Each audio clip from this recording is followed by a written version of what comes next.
This game involves an element of financial risk and may be addictive. Please play responsibly and at your own risk. It's time to take control of your journey towards chess mastery. Magnus Carlsen introduces Chessable, the definitive solution for studying chess. Move Trainer uses the science of spaced repetition to identify your strengths and eliminate your weaknesses. There's no need to set up a board, remember which page you're on, or keep track of all the moves you miss. Move Trainer empowers you to go from the opening to the end game with confidence. It's a seamless, effective, and fun way to study chess. Choose from one of the largest online chess libraries in the world, with hundreds of titles ranging from classic books through to our exclusive Chessable courses, including over 100 free courses. Get expert insights from International Master John Bartholomew, Grandmaster Sam Shankland, International Master Christoph Sulecki, Grandmaster Simon Williams, World Champion Magnus Carlsen, and hundreds of other instructors. Get started now and join our growing community of over 100,000 chess enthusiasts at chessable.com. Chessable, take control of your journey towards chess mastery.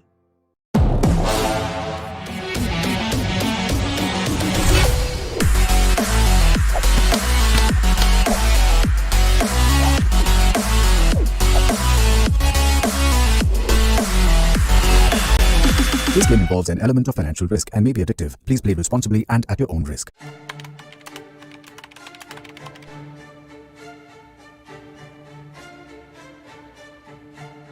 Hi everyone, welcome to our new video series. My name is Jan Gustafsson and I'm thrilled to be reunited with fellow Magnus Carlsen's trainers, seconds, Peter Heine Nielsen, Magnus Carlsen's head coach, and Laurent Fressinet, Magnus Carlsen's French coach, are both here, and we will be going through the World Championship match 2021. Our experiences with it, the games, what we prepared, where we felt things went well, where we felt things didn't go well. Peter, we have different perspectives because we were in different locations. Very much. I'm looking forward to talking to you guys about it because you were in Thailand during all the match and I was in Dubai with Magnus and his non-chess team. So I see some kind of debriefing where we will discuss what was the mood in Dubai, what was happening in the technical department in Thailand, and we got to sort of basically compare notes and get the two kind of inside looks from the match. Very much so. And Laurent, we are actually in your private home. Thanks for having us. It's a big pleasure to welcome both of you, and I'm sure it will be interesting to talk to you guys about the match. Likewise. So we hope you guys enjoy the series with our behind the scenes insights. See you then.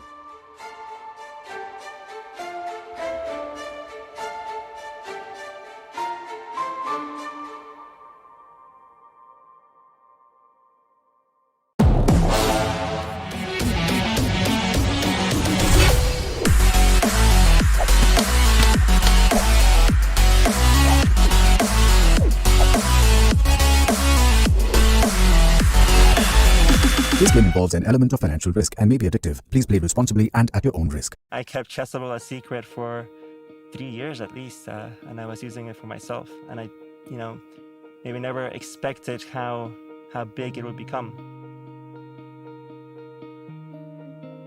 I have always been into games, and I think games are fun ways to pass your time. Sometimes they can be educational as well, but I think chess is the perfect game that has it all. It's a game that not only entertains you, but also teaches you about life skills, from things like time management to the consequences of your moves or your actions. Once you make a move, you cannot take it back. I really fell in love with the game. And of course, given my competitive nature, I wanted to get better at it. And I found it extremely difficult after watching countless videos and reading some books. You would put in all that effort, and then when you get to the board, it's like it all disappeared, it all vanished, and you performed at the exact same level you were before that. And I looked around for a solution that could perhaps use the latest technology, the latest learning science out there to help you learn chess, and there was nothing. So that's how the idea was born. I've been building things since I was 14. And I always enjoy bringing a community together around a product. And we got a lot of energy from the chess community as well. Really from day one, when we announced Chessable, there was thousands of people who thought this was a good idea that had to be realized, and they've been fantastic with words of encouragement, support, advice, ideas on how to improve the product. And I believe they've been listened to over these years, and Chessable is exactly what that initial community wanted. And it's part of our product process to actually keep listening to them going forward into the next years. Chessable is definitely a product that was built by players for players. I think we have stuck to that vision, and it continues to be exactly the same. What has changed is we now have a lot more great people in chess helping us realize this. You know, when I started, it was John and I, there was two of us, and then at some point we had 3 or 4 people. We had a small community around it, but now there is really an incredible amount of people that I never imagined all pulling in the same direction. So the future is bright. It really excites me what we can achieve together, and I just look forward to it. It's been absolutely incredible to see the reception by some of the top grandmasters in the world, like Grandmaster Anish Giri and Erwin Olami. And this sort of validation across the spectrum of players is fantastic, and it's really what keeps the entire team going. So, fabulous. Hi, my name is David Sinemaza Kramali. I'm the co-founder and CEO of Chessable and the Chief Operating Officer of the Play Magnus Group.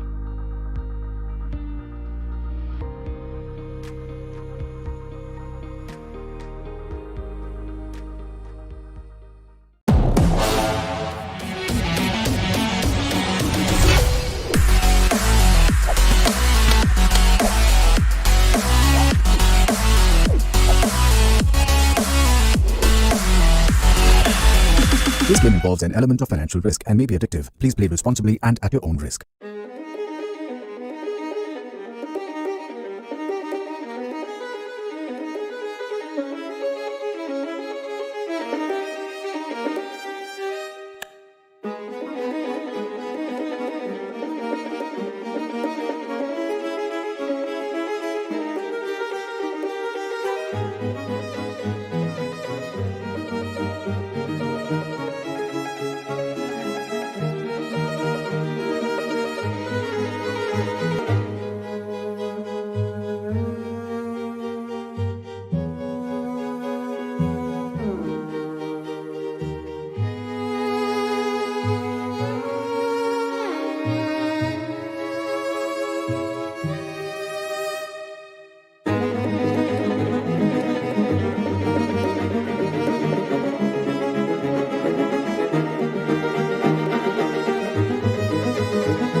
This game involves an element of financial risk and may be addictive. Please play responsibly and at your own risk.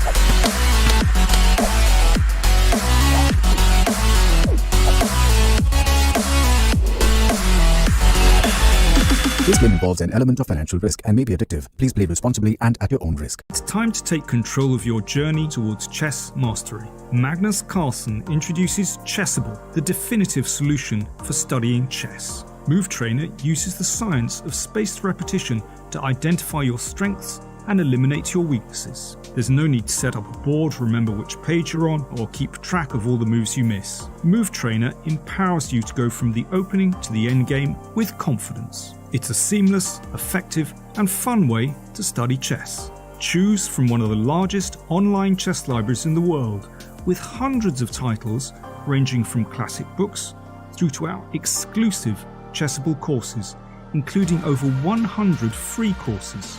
Get expert insights from International Master John Bartholomew, Grandmaster Sam Shankland, International Master Christoph Sulecki, Grandmaster Simon Williams, World Champion Magnus Carlsen, and hundreds of other instructors. Get started now and join our growing community of over 100,000 chess enthusiasts at chessable.com. Chessable, take control of your journey towards chess mastery.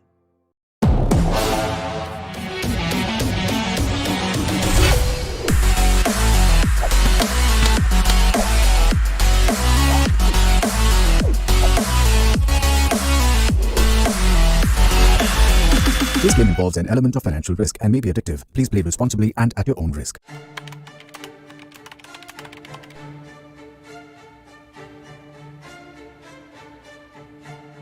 Hi everyone, welcome to our new video series. My name is Jan Gustafsson and I'm thrilled to be reunited with fellow Magnus Carlsen's trainers, seconds, Peter Heine Nielsen, Magnus Carlsen's head coach, and Laurent Fressinet, Magnus Carlsen's French coach, are both here, and we will be going through the World Championship match 2021.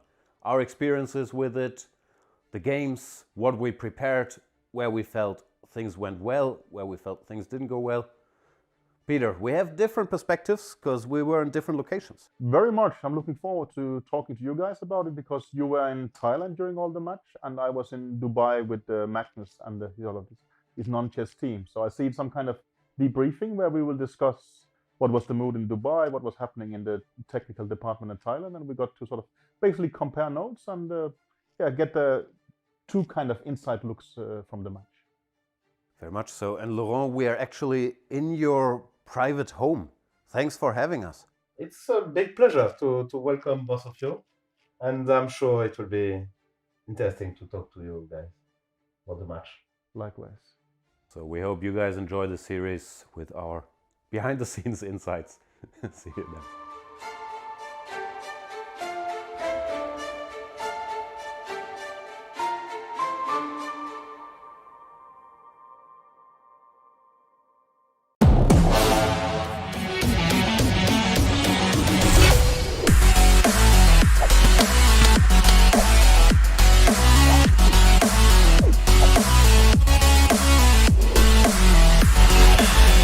This game involves an element of financial risk and may be addictive. Please play responsibly and at your own risk. I kept Chessable a secret for 3 years at least, and I was using it for myself. And I, maybe never expected how big it would become.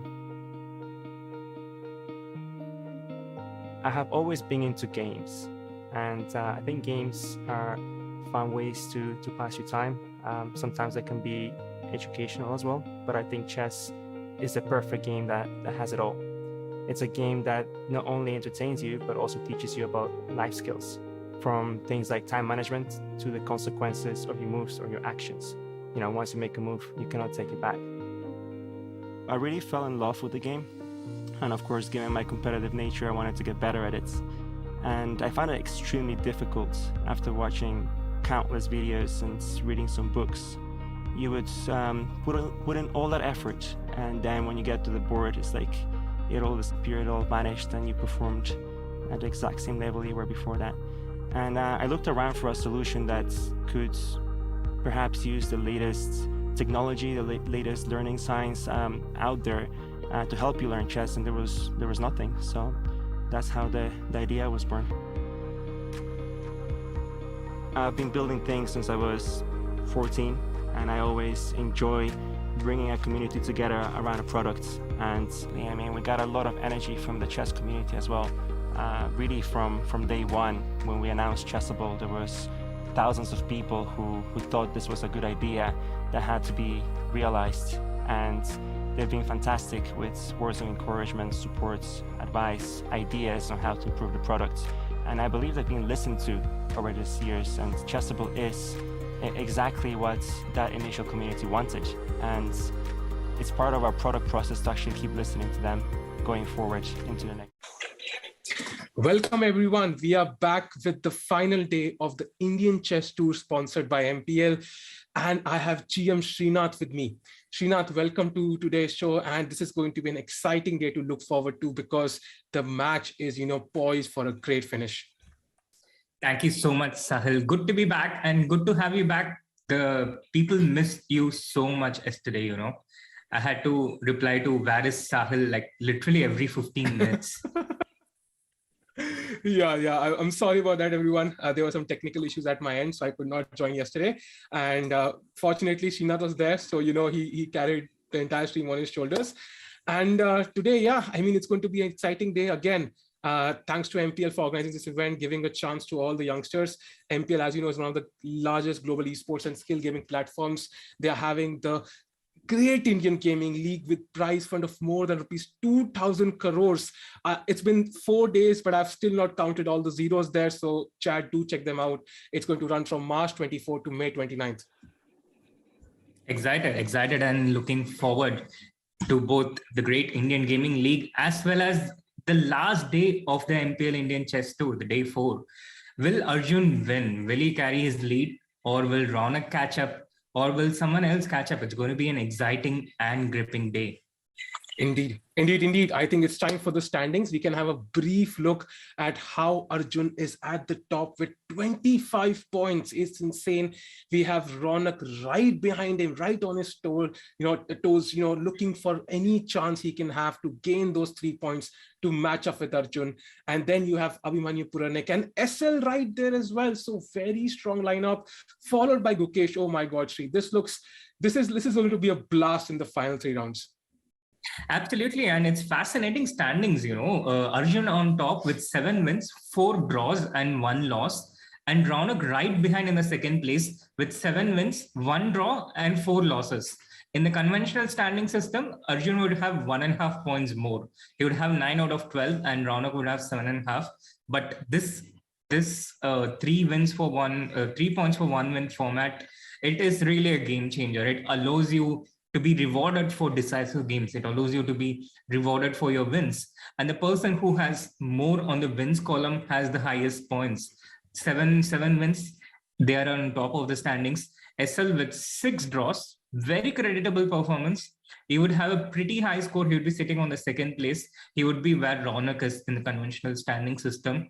But out here, where decisive games are rewarded, he's at the 4th place and Ronak is on the 2nd place. So it is really making a difference. If you have enough sample sizes, if you have more tournaments with this format, it really makes a difference. You have to try and create chances. You have to create wins.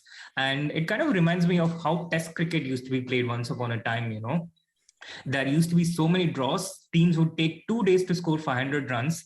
There would be days where, teams would play an entire day and score less than 200 runs. And then the game changed and there were so many decisive results. And these days, you just see wins or decisive results in almost 80% of Test cricket. I think similar rule changes, similar format changes, similar attitude changes in chess can also lead to something similar. What do you think, chat? And what do you think, Sahil? Indeed. And it's not just the first position at stake, it's also qualification for the next round. As you can see, top 8 spots are of utmost importance again. And then you have, Surya Ganguly with the great run in this tournament. Then you have Leon right there, Murli Karthikeyan, and then, even Aryan Chopra, Sankalp, Lalit, Harika, all fighting for those top 8 spots. And, 3 wins today is basically 9 points. So almost anybody could qualify for this event, for the next event still. And we're going to see some sharp games today. People who are on the second half of this leaderboard, as you can see, are going to come all guns blazing with some crazy attacking chess. And also another very interesting point to note, Sahil, is Adiban and Seitharaman being at the bottom of the standings, stalwarts of Indian chess, long-term members of the Indian team, but the game has changed. The younger generation is not just coming forward, but they're actively coming and changing the game. They're not even taking over. They're literally making it a different game. I remember Vishy saying something similar, you know, how the chess he started playing and the chess we have now is completely different. I mean, it's still the same sport. It's pieces move the same way, the rules are the same, but the way it is played, it's completely different from how it used to be. And I guess it started with the Magnus Carlsen effect, but the youngsters are actively taking over. They're actively bringing forward the change and keeping moving it forward. Indeed, indeed. And we already have the pairings for round 13. As you can see, you know, very interesting lineups there. Abhijit Gupta against Leon. Then you have Ronak against SL, you know, the leaders fighting. Gukesh against Karthikeyan. This is going to be an interesting lineup. And then we have Sankalp against Arjun. If Arjun starts off well today, you know, with the win, I think, yeah, it will be very difficult for anybody to catch up. So I think, you know, everybody else will be hoping, you know, Arjun probably draws or something. But yeah, it's going to be a series of mind games that will follow. But overall, some exciting games for sure. Absolutely.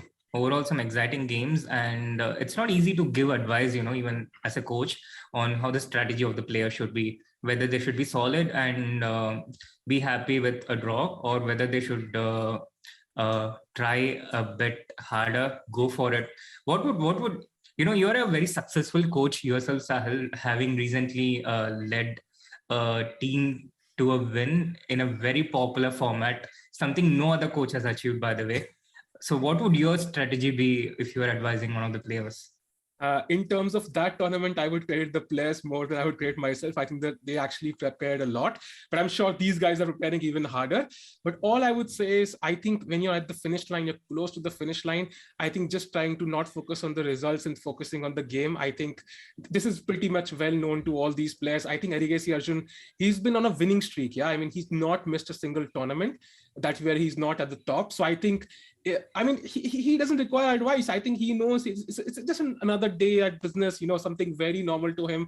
Winning a tournament, yeah, let me go do it once more. Okay, another one next day, let me go do it once more. So it's very normal for him. And I kind of expect him to continue on that path, although his opponents will be fully motivated to bring him down. And that's why the chess is going to be super, super exciting today.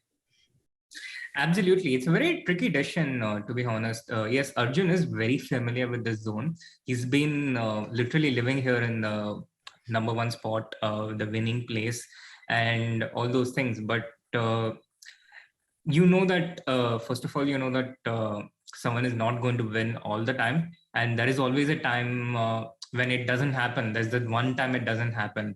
And that usually comes after a high. The fall comes after a high when someone gets a bit complacent, you know, they get into that zone. The first time you're out there, you're very careful, you're very attentive, you pay all your attention to it, and you give your best. And then you get into that zone of comfort, you get very, it can lead to a bit of complacency, even when you're aware of it, even when you're warned against it, it can creep in sometimes. So that is the danger that Arjun must be wary of. And it's not a danger that is easy to avoid, even if you're completely aware of it. So that's going to be interesting. And secondly, it's not even, there's no clear strategy for Arjun or you know, something where you can say, look, you scored 2 out of 3 today and you're going to win this tournament. You can't guarantee that. Let's say Arjun makes 2 draws today and wins 1 game and he scores a total of 5 points. And Ronak could very well win all 3 games and topple him and win the first place. So there is no guarantee, there is no safe spot, which also means Arjun has to just play the way he has already played. And it could be a win, it could be a loss, it could be a draw. He can't play it safe. Yeah, agreed. Although one thing to point out is Arjun's, you know, next 3 games that he has is against Sankalp, Adiban, and Sethuraman. So all 3 in the second half of the rankings. So that's very interesting there. So I think looking at this way, if Arjun is, I think he must be feeling confident today because he's playing players who are, you know, absolutely great. They are great established chess players, but they are also players who are probably not in the best of forms in this tournament. So that should give him some more confidence. But yeah, as you clearly pointed out, it could lead to complacency. You know, you might feel I'm already through. And then, you know, Leon and, you know, other players, Ronak are breathing down your neck, and they might catch up. So let's see how the games will progress. I think we should start them very soon in just 4 or 5 minutes. And which game do you think, Sri, will be the most exciting in this round? I would definitely look at Sankalp against Arjun right up there, the game of the leader. Sankalp has been in the second half, but after a terrible first 2 days, he bounced right back. He won 3 games yesterday and slowed down with a draw at the end, but he made a hat trick yesterday. So that's one exciting game to look forward to. And then Raunak against S.L. Narayanan. Raunak is at the second spot, S.L. is at the 4th spot, both of them contenders for the first place. So that's also a highly, highly exciting game. And we can, of course, never count out Abhimanyu Puranik. He won 6 games in a row, and he has the white pieces against the beast who never backs down. True. And as Ishan has mentioned in the chat, still can't believe Tickoo has drawn with Arjun. I am right there with you, right next to you in that seat. Even I can't believe I've drawn against him. But that's something to write on my sleeve for later. But for now, we are going to follow his achievements as he goes through. But of course, there can be a lot of upsets. One lost game can completely turn the tide, and we might see what actually happens. So I also do expect Arigasi Arjun to, against Sankalp to be an exciting game. Also, then again, SL against Raunak will be a fantabulous game, I would say. And then, of course, we have players fighting for the top 8 spots, players like Sethuram and Adiban trying to prove their mettle. They want to play the next tournament. They want to gain back that confidence they might have lost a little bit in this tournament. So we will have a lot of exciting games, and we'll go through all of them one by one. And what do you think, Sri? Excited, and looking forward to it, Sahil. Yeah, indeed. I think we can go for a short break, and we can be back in just a couple of minutes. And yeah, let's see the games.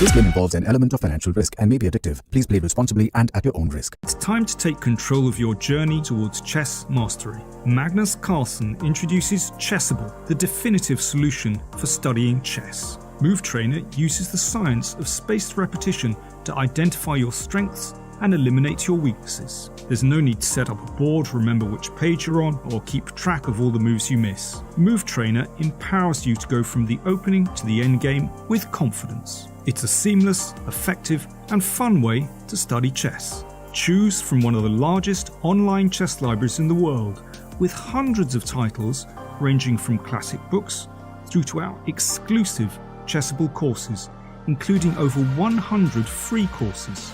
Get expert insights from International Master John Bartholomew, Grandmaster Sam Shankland, International Master Christoph Sulecki, Grandmaster Simon Williams, World Champion Magnus Carlsen, and hundreds of other instructors. Get started now and join our growing community of over 100,000 chess enthusiasts at chessable.com. Chessable, take control of your journey towards chess mastery.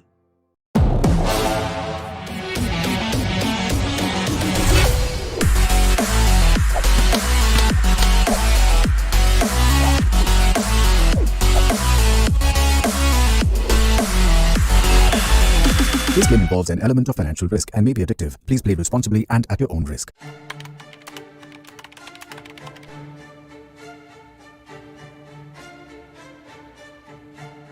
Hi everyone, welcome to our new video series. My name is Jan Gustafsson, and I'm thrilled to be reunited with fellow Magnus Carlsen's trainers, seconds, Peter Heine Nielsen, Magnus Carlsen's head coach, and Laurent Fressinet. Welcome back, everyone. We are back for round 1. It's time. It's 3:30 IST already. And again, a shout out to MPL.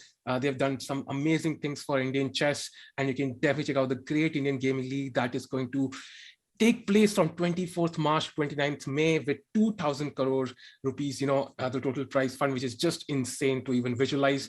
And yeah, we have the games right now, Shri. So we can maybe start with the game of Sankalp against Arjun now. Yeah, we have the Sankalp Arjun game right there. The first move hasn't yet been made, but we have the first moves in some of the other games. Puranik started with knight f3 against the beast, and Raunak started with 1e4 against S.L. Narayanan. Oh, Arjun goes for a center counter against Sankalp Gupta. Wow, I didn't see that coming.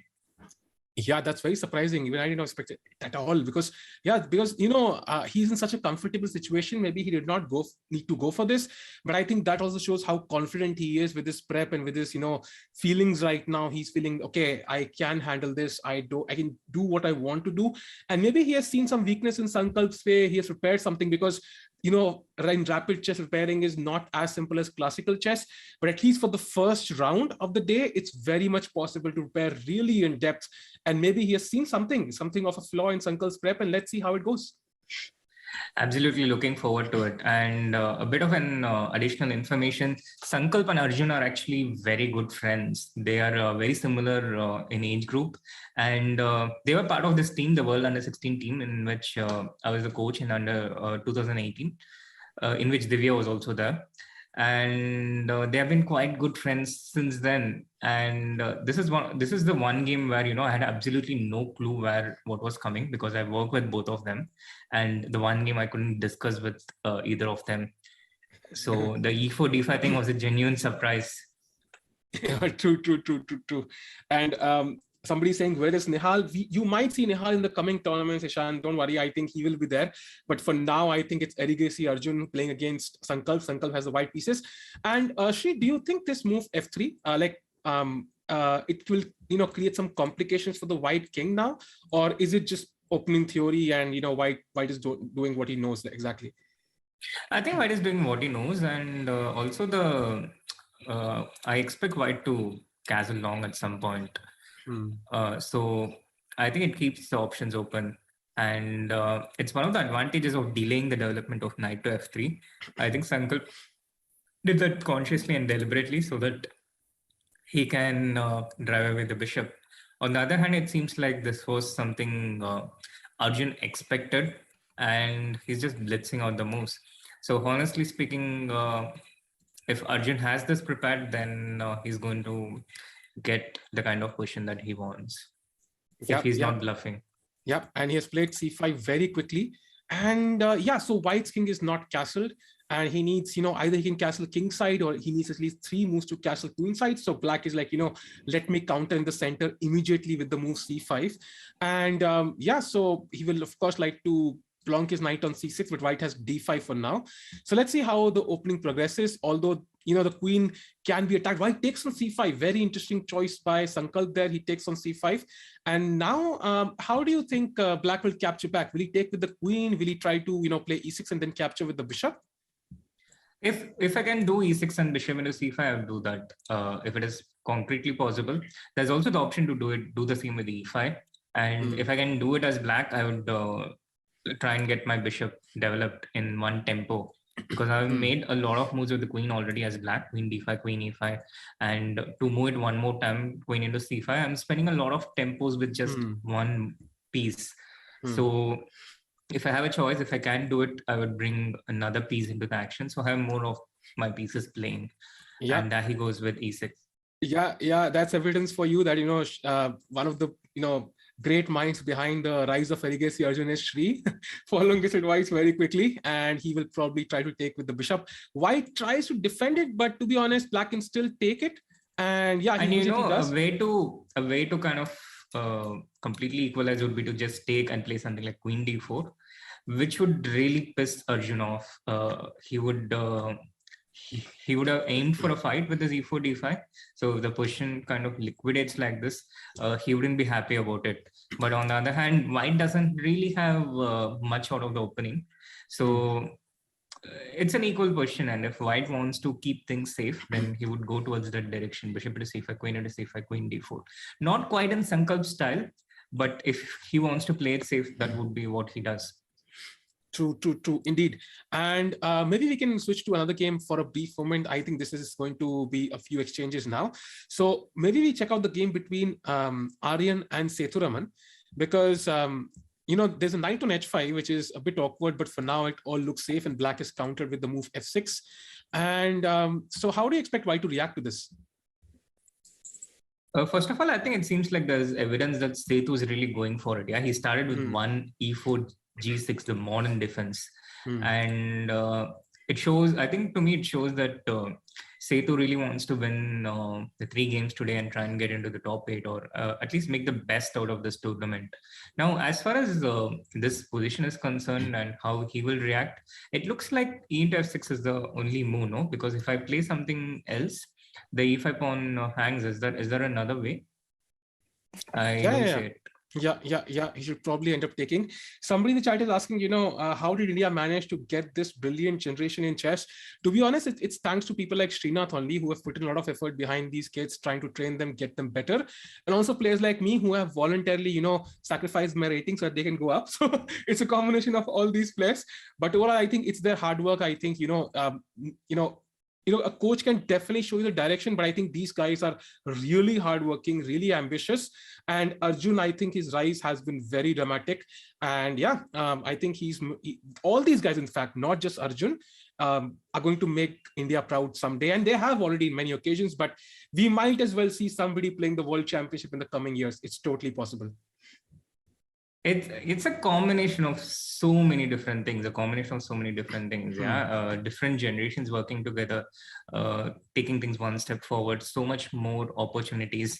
But most importantly, I think it's also a bit of a coincidence that we have so many geniuses coming in one generation. These guys are just, I think they're just genius level, they're not only brilliant chess players, but they also have a very keen sense of what they need to do to improve their chess.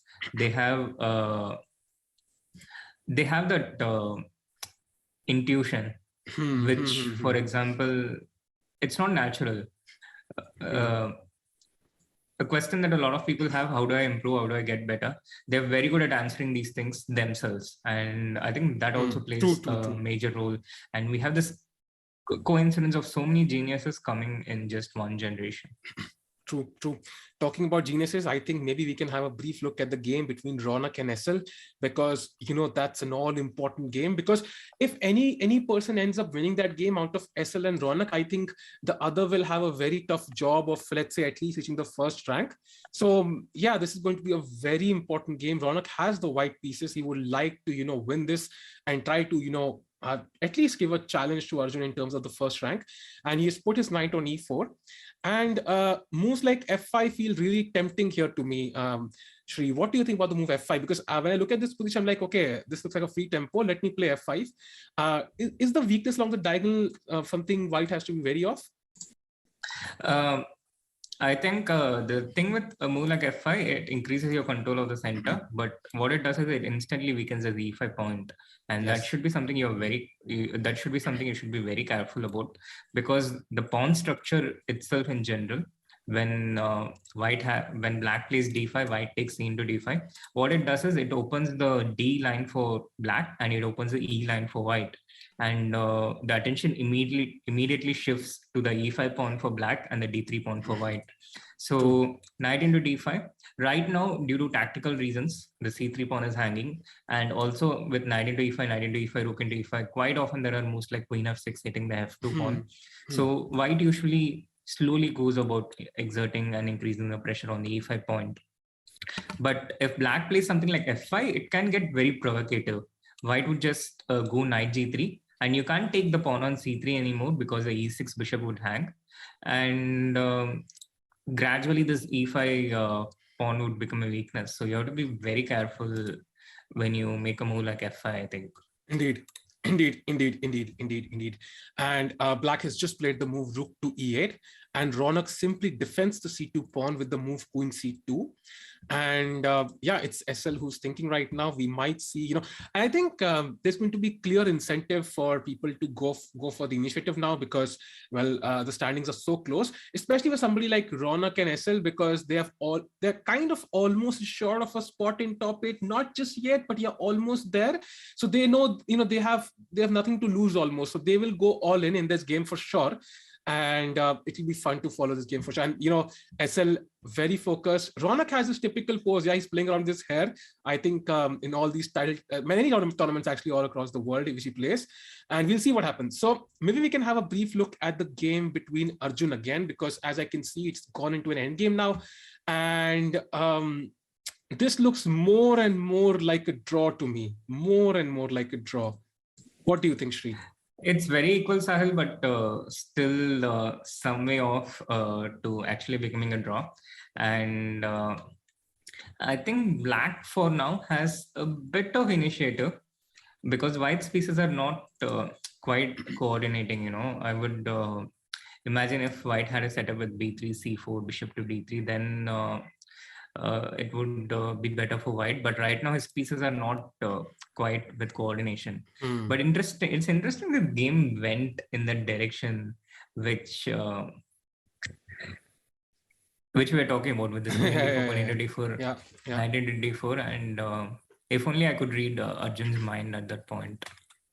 Yeah, yeah, true. I think you have a pretty good guess with, he must be a bit disappointed that, there's not a clear fight, but I think he will try to push even here. If we know Arjun, we know how ambitious he is, and he will surely try to, he's already played g5, so he's gained space on the king side now, and he will always have this g4 idea to, break through on the king side. Also, white has played b4, so the knight will probably have to go back, and he's given a check on d2, so king has to move somewhere. And regardless, do you think after the king moves, he will go rook c8? I think that looks very tempting. Yeah, he kind of has to, I think, because with b4, if black had gone knight c6, white was potentially intending bishop into c6, b into c6, and keeping it solid. So to keep the c file open and capture with the rook, which is why he starts with rook d8 check, king e3, now rook c8, and then knight c6, and he can capture back with rook into c6. But regardless, I guess Sankalp will might go for bishop into c6, rook into c6, and just hold this position with a3 or something. Yeah, so Anisha in chat is asking, do you think we should add a couple more bishops in chess? It's been the same for a while now. Yeah, I would definitely love to add a couple more bishops, but only to my side of the chessboard. So that would be very favorable. But unfortunately, we cannot change the rules as we wish. So yeah, I mean, we have not figured this one out. So let's try to figure this one out perfectly, and then we can add more pieces. But yeah, good suggestion for sure. let's check out the game of, we've not checked out all the games so far. So let's go to the Harika game. I think Harika is, of course, trying to fight her way into the top 8 as well. She still has a chance, I feel. And she has the black pieces against Lalit Babu right now, and Lalit himself is fighting for his own spot. So a very important game there as well. Although I do like the black bishops, I think the bishop on b7 as played right now is a very good piece for black, and white plays queen f5. What do you think about the position, Sri, here? Completely agree with you, Sahil. I like black too. The pair of bishops blazing through the center, also doing. The center control also in more in black's control. And Harika has been a different player. She struggled in the first 2 days, and she lost the 9th round, and then she had this win against Raunak, which was like a breakthrough win. And since then, it feels like her confidence has been on a different level. She's playing faster. She's playing more confidently. She's playing like she belongs here. And I'm really happy to see that. And I would say, this is exactly what more and more, this is exactly what needs more and more women player needs, the opportunity to play in this kind of a level, and they adapt pretty quickly, just like any other strong player. True. And as we know, as the clock drops down, I think we will see more and more, time pressure mistakes. Let's see how it goes through. So maybe we can have a look at the game between Inian and Ganguly, because there's a pawn on c6, and it's very interesting as to whether it's strong or weak. It's too far into black's camp. And as far as my intuition tells me, I think it's more weak than strong. What do you think, Sri, about this position? I've seen this position, Sahil. I feel like I've seen this position somewhere. And until this point, rook d1, I'm not entirely sure. Usually, I think black starts with c5 here, d into c5, and then bishop a6. So it's a clever trick by Surya to start with bishop a6, rook d1, c5. And the position just feels so incredibly familiar to me, but it's probably not concretely played out, and white would ideally like to keep this c6 pawn. It's very strong, but I really don't like, I also really don't like how white's pieces are on the queen side. You can't just play chess with 2-3 pieces and one strong passer, you know. So due to this reason, due to undeveloped pieces on the queen side, I feel that white can't really be having an advantage at this point, at least from a practical perspective. And also that this c6 pawn is not going to stay out there for too long. And white's strategy should probably be to use the time black takes to intensify the pressure on the c6 pawn to capture it, use that time to bring in his pieces out and go to this 5 versus 5 middle game where he should probably just try and equalize here. Yeah. And development is of utmost importance. I think, top grandmasters sometimes, they know when to break the rules. So it can tempt us into mortals into also feeling that we can do the same. But yeah, so development is of utmost importance, and white should try to find a way to quickly develop all his pieces. Otherwise, he's playing without his entire queen side, which is not going to be easy at all. And by the way, if we can have a brief look at the game between Gukesh and Karthikeyan. So white has just played the move f5, which is definitely showing his intentions. On the other hand, I think black looks perfectly fine here, right, Sri? I think there's no clear weakness to attack, and 2 bishops look strong. Yeah, very solid question for black, quite in the spirit of the Queen's Gambit structures. The game came from semi-Slav, not exactly Queen's Gambit, but these variations, it tends to be quite solid for black, which is why they have stood the test of time for hundreds of years. And yeah, completely agree with you. No weaknesses for black. The f5 doesn't really threaten anything concretely for the moment. And the capture f into e6, bishop into e6 will only help black get that bishop, get closer toward the centers, get some fresh air and breathing space. So, but some problems to solve. There is some pressure on the c file. There's some pressure on the king side as well.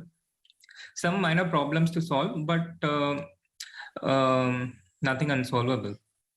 True. And I think we might just have to switch games to the game between Aryan and Sethuraman. Something drastic has happened there. We just saw a pass pawn on c6, which was not strong. Fortunately for white, in this game, there is a strong pawn on c7 already. And the queen is blockading it, which is not the best blockading piece to have. And there's a knight on g2, which can be a bit, weirdly placed as well. So yeah, this looks really good for Aryan. Yeah, Aryan played really, really strong, Sahil. We were at this point with f6, and I kind of asserted that e into f6 is the only move, but he played this very strong move d5, which is something I had also considered, but I wasn't sure how white would react to bishop at f3, knight into e5. I missed that white had bishop into h5 here, which was the point, because in d5, knight into e5, knight into e5, f into we have seen these kind of pawn motives in the tournament itself, when you kind of invite the opponent's pawn to one of these squares, and then you use your piece to blockade it. e5, d into e5, d5. We saw this in the semi-Tarrasch as well. d5 takes and e5 and similar things. A very thematic break. And after that, after long castle here, Sethu had to be a bit less ambitious, I guess. But he kept going. He kept knight f4, knight into g2. And after d6 check, black's position looks very perilous. Bishop g5, bishop at e7, and rook d8 is a threat. And there are also threats with knight d5, knight into e7 incoming. It looks terrible for Sethu. Yeah, it does. And white's pieces are so active. The queen on c4 is active. The knight looks, ready to jump into d5 or e4. The bishop is attacking e7. The rook is ready to come to d8 directly, after the bishop captures. The black pieces, the queen is passive on c8. The rook is not even moved until yet on a8. The knight on g2 looks active, but it's like, I've sent a spy into the enemy territory, but he's alone. He's no contact with the rest of the army, so it's not going to create a huge influence. And black has just played h6, attacking the bishop. But if you capture on e7, there is now knight e3. But even that does not feel so comfortable for black, to be honest, because the knight is the only piece which is kind of, in the enemy territory. If it gets removed, I think even that is not the end of the world. Absolutely. So it looks like Aryan is totally in the driver's seat here. And the misery keeps compounding for Setu, who has a terrible position here and has to play Arjun in the next round. Yeah. So maybe we can go to Adiban's game, by the way. Puranik against Adiban, which we have not had a look at. And we have kind of a interesting structure with d5 already played. What do you think about this tree? It looks really good for white, Sahil. It came from this fianchetto, the symmetrical fianchetto. 6c4 out here. Out here, I think c5 is one of these moves which equalize really powerfully. c6 is the symmetrical. It is also a very solid option for black. And d into c4, knight a3, c5 is also an option, a very solid option. But AD instead went for c3, which really signals an intention to take the game to a fight. B into c3, c5 options have been theoretically discussed for almost at least for the last 20-30 years. It was quite popular during the Caspro times around late 90s, early 2000. Caspro had a few interesting games against Kramnik, if I remember right. But it has always been a bit of a risky system from what I've analyzed and checked with Stockfish for black. But it's quite in the style of AD to go for something like this. And it looks like AD has also come with an intention to fight it out. He wants to go for it, try and score as many points as he can in the last 3 games. But like Setu's risky opening, it also comes with a risk. And the risk of playing such openings, you can end in a bad position. And I think this is what has happened in this game so far. White got this advance with d5 here, and a lot of black's strategy in these openings involves exerting pressure on the d4 c3 points like you would in any typical Grunfeld. And when white gets this advance with d5, he not only gains more space, but he also manages to get rid of all that pressure involved with the d4 and c3 pawns, the central pawns. And now the c4 is a very strong move that consolidates the d5 pawn. It gets rid of this weakness in c3, because if black had gotten c4, then the c3 pawn could have become a potential target, and black would attack it with knight b7, knight c5, knight a4 and similar things. But with c4, a very important move, it kind of changes the game, because if black takes on c4, then these pawns are permanent weaknesses. They're never going to last. And if black doesn't take on c4, which he will likely not, then these pawns on c4 and d5 are a bit stronger than these pawns on b5 and a7. The position being completely symmetrical, otherwise the central pawns are stronger and they also advance faster. Indeed. And just to point out this maneuver which white played, queen to a4, followed up by queen to h4, a very common maneuver. When you're trying to attack on the king side, that's why black quickly went queen f6, trying to exchange this, even though there was not necessarily, white's pieces were kind of not set up necessarily for this attack, but still, this is a very interesting idea. Sometimes you want to head to the king side, then knight g5 and so on. But white tried it, but somehow black quickly exchanged queens. And now, as we mentioned, this c4 move is really good, trying to avoid any sort of weakness on c3. And Adiban, yeah, I think both players actually fighting for the win here. It's very obvious. They're not holding back at all, for sure. Absolutely. No holding back, no holds barred.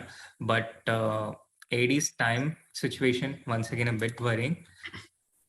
He has been a bit on the slower side so far in this tournament. He has gotten low on time, and there has been a drastic reduction in quality. He has gone lower on time. So I think Abhimanyu firmly in the driver's seat in this game and a big favorite to score a point. Yeah. And by the way, if we can skip to the Erigesi Arjun game, once again, Arjun, I think looks slightly better in this position. He has gained a lot of space on the king side with his pawns. White is trying to do the same, but somehow there are some holes in the white position. For example, on the square on c5, that looks very tempting to me. And Arjun immediately uses it for his knight. And I'm not sure what the exact valuation is. Maybe it's still holdable, but it does look like black is the one taking the lead here. What do you think, Sri? Absolutely, sir. I'll completely agree with you. It's a very interesting position, 6 pawns each, 1 knight each. So people might assume that it's equal or even be confused why any side is better with such equal material. But the fact of the matter is the pawn structure is slightly different. And white has 3 pawns and 2 pawns on the queen sides. If we divide the board by 2, queen side and king side, white has more pawns on the queen side. So thematically, you might say white has the queen side majority. But the point is, queen side majority is only useful if it can help you achieve in creating a passed pawn on that side. It's very important to create a passed pawn in games, and I think that makes all the difference. Your potential to create a passed pawn and be able to advance it forward. And that is really the game changer in this position, because on the queen side, where white is stronger, white is not able to advance his pawns. He's not able to create a passed pawn. The knight on c5 is firmly blockading it, and there's no way forward for white.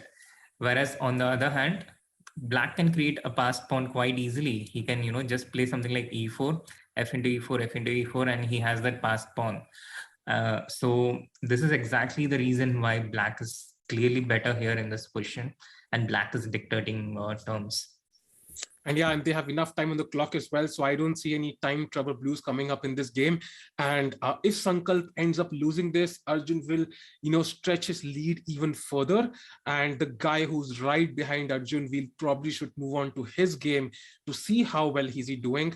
Maybe we can go to the game, Sri, now between Ronak and SL, and check out how these guys are doing, which are right behind, I guess, Arjun there. So the game looks very interesting. What do you think about this position, Sri? It's complex, Sahil. It's not so easy to understand. There are so many imbalances. Pawn structure all over the place. Black's pawn structure, it doesn't look good in first sight. But on the other hand, black has compensation because of the b3 weakness of white.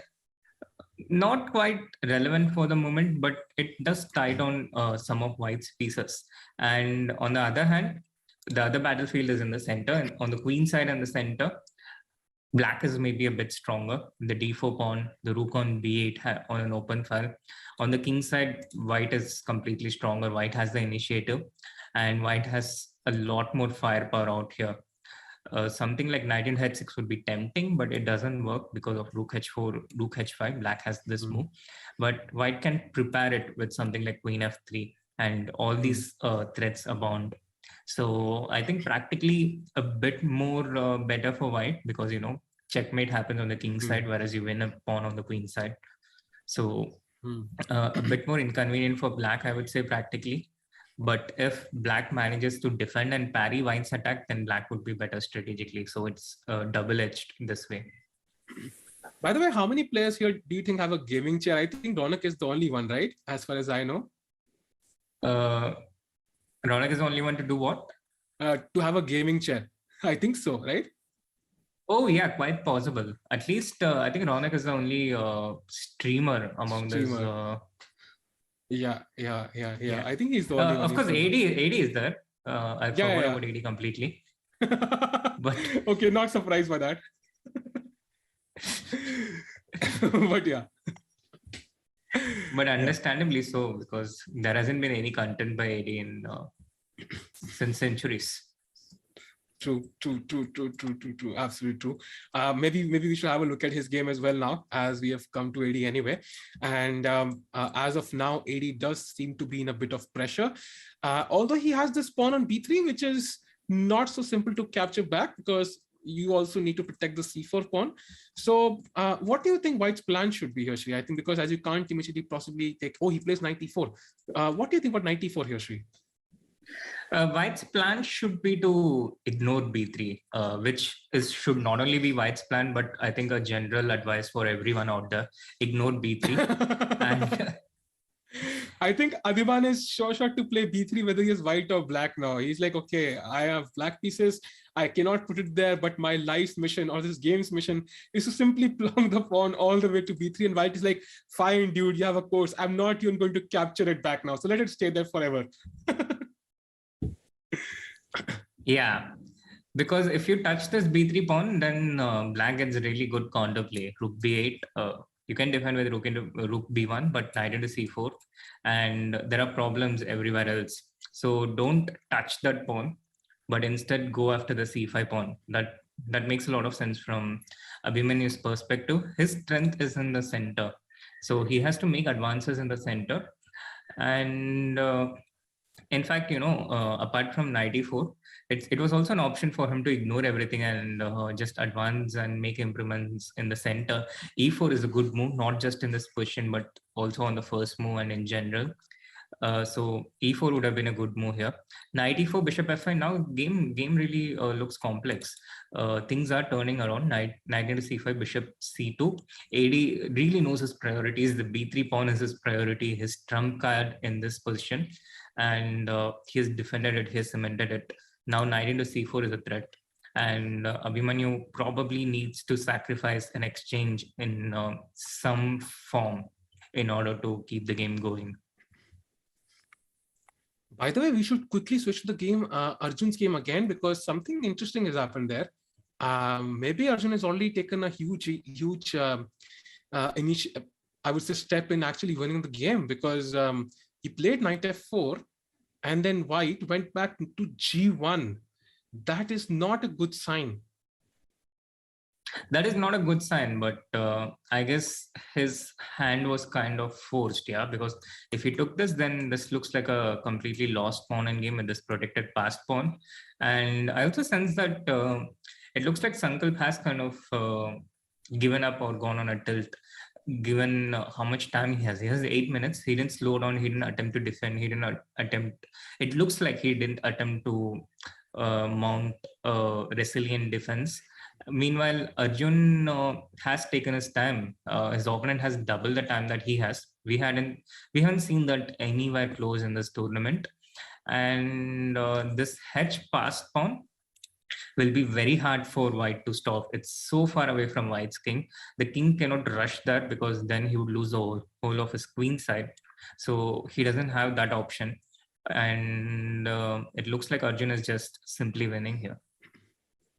Yeah, if Arjun wins, he takes his lead to 6 points now. So Ronak will have to strike back. All these players who are hoping to take up the first spot in this tournament, in this amazing tournament, by the way, organized by MPL. So I think they will have to ramp up the pedal and try to win their own games. Otherwise, if Arjun maintains a 5-4. Oh, look at what happened here. He went knight into g5. What was he doing? What is knight into g5? What did he really play that? Yeah, he did. And after knight into g5, he just resigned and left his chair, and Arjun was just sipping juice like a boss. Oh my God, that is a horrific blunder, yeah? I mean, of course, it was lost anyway, but knight takes g5, insane. This is what pressure does to you, chat. This is pure pressure. You simply cannot handle the fact you cannot see a variation to hold the draw, and then you play the first move that comes to mind. You simply miss that the pawn is probably defended with the knight. Yeah, reminds me of the blunder that Caruana made, yeah, with rook b6 against Anish Giri in Tata Steel. I think that was similar, yeah. He completely forgot about how the knight moves. So what's the issue here? I think more and more top players are forgetting how the knight moves, Sri. Absolutely, but there's a bit of difference, Sahil. In the game of Caruana, I think the position was complex. He had a chance. And he had a chance, but he had a brain fade. But in this game against Sankalp, it looks like he went to the zone of hopelessness, helpless. He felt helpless, and when you're in the zone of being helpless, where you lose hope, you kind of throw things away like this. You stop fighting back. You stop responding. So I think that's what happened to Sankalp. For some reason, he went into this zone of hopelessness, which can happen when you're facing Arjun, when you're facing someone like Arjun. When someone has been winning and sweeping tournaments like this, they can create that hopeless feeling in their opponent, that fear and similar responses. True. And that would really be good news for Arjun. I think he's still not there. It's still some way to go, I think. But that's a huge step for Arjun to, kind of winning this tournament as well. And now I think it's time to head off to the Ronak game, most likely against SL. That is going to be a cracker of a match with huge importance now. I think this match is really, really important. Absolutely. Everything depends on Ronak. If someone can still catch up with Arjun in this tournament, Ronak has to win. and that's pretty much the only way someone can stay up in the chase against Arjun, because things not looking great for Abhimanyu. AD is doing what he does against Abhimanyu. He played b3 and he got a winning position. So AD doing what he does best, and also things not looking great for Gukesh. If we can have a quick look at that, Gukesh against Karthikeyan, he's better. He's a pawn up, but also black has this is a very strong pawn on d3 and the opposite color bishop. So there is hope for Gukesh. He has more time, but also black not doing as bad as the computer evaluation shows, I think. Yeah, true, because I think if the pawn is on d2, it's the defended pawn with the bishop can never really be removed unless you sacrifice an exchange. That's always going to be difficult for white to convert. There is no doubt. You have to keep the king close, and it's not as easy to convert any opposite color bishop endgame. Leave around, any endgame where your opponent has a pawn on d2, which is very difficult. You have to keep one or two pieces always passive to kind of hold on to that pawn. But some chances for sure. There's no doubt he has some chances. And I think we are going to see a lot of results in this round. I think not many draws going to happen. Yeah, absolutely. That has been the way things have gone in this tournament. I think after the first day or so, initially people, were playing like it's an older format, and there were a lot of draws on day one. But from day two, it looked like something had changed. People started shifting gears. People started playing in a different way altogether. They started going for this fighting stuff, and it takes two to tango. And I think it has been amazing spirit shown by all the different players. They have all cooperated together to create fighting decisive games in this tournament. For example, take Adiban. He looked down and out, has had a terrible tournament, but he came there all guns blazing. He came there with a full intent to fight, and he not only did that, but he's in fact winning against Abhimanyu right now, who also has set the tournament on fire. Wow, that's awesome. That is really cool. And yeah, I mean, I think we will see so many results, and I think even in drawn positions, people will fight it out till the end, because I think now they have, either not much to lose, or they want to at least give their best. And that's always a good feeling. Yeah, you give your best regardless of the result. Although stopping Arjun is becoming more and more of a difficult task for everybody now, but I think we will see some upsets. We will see some challenge to Arjun. I don't think it will be it will not be an easy path for Arjun, I think, to reach the first point. I think he will definitely face some challenges. He's facing Sethuraman and Adiba in the next two rounds, and who knows, they might come back into form and we might see some upsets, and suddenly it's last round and anything could happen. Absolutely, anything can happen, but it all depends on whether Raunak manages to win this game now, Sahil. Because if Raunak doesn't, then Arjun will open up a lead of almost 5 points. But it looks like Raunak is up to it, and it looks like he's doing it. He's completely winning here. He managed to break through on the king side. We were discussing this position about how white is better on the king side and black is better on the other side. And here this h4 was a very strong intermediate move, and S.L kind of chose to sacrifice the exchange here, because if he goes back rook g6, I don't exactly see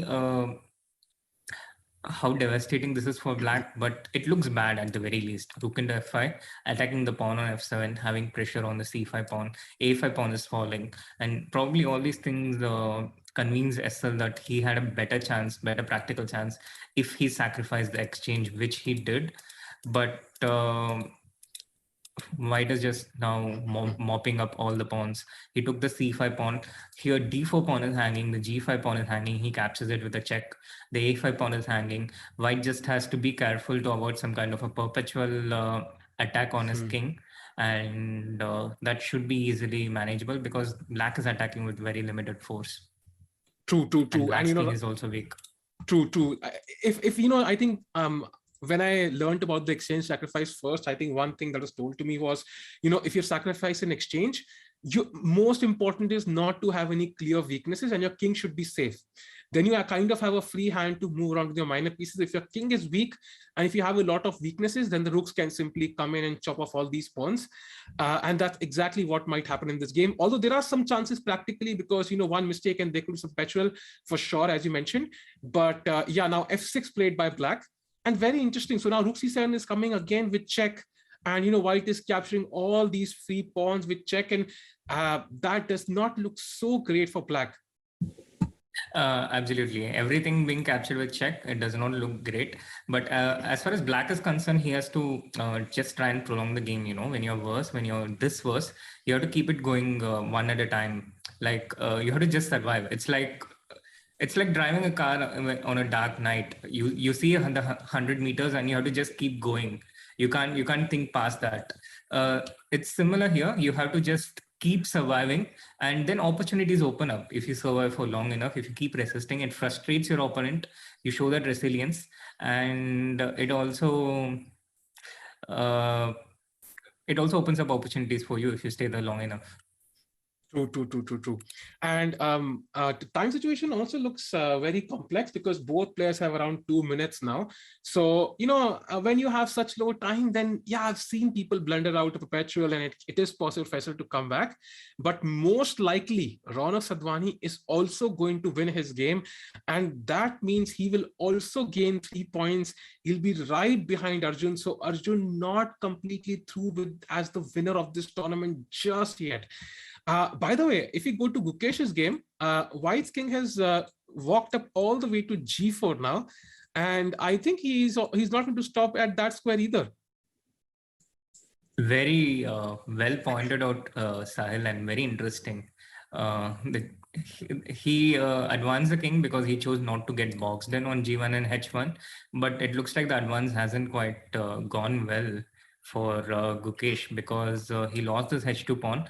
The g2 pawn is hanging, so black can even give up the d3 pawn and collect all the other pawns, rook into g2, rook into b2, and you do need to have some pawns in order to try and play for a win, and it looks like Gukesh is not going to have a lot left.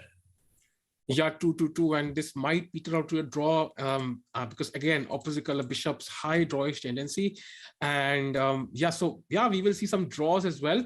Also, one more position where we might see a draw might be Indian against Surya.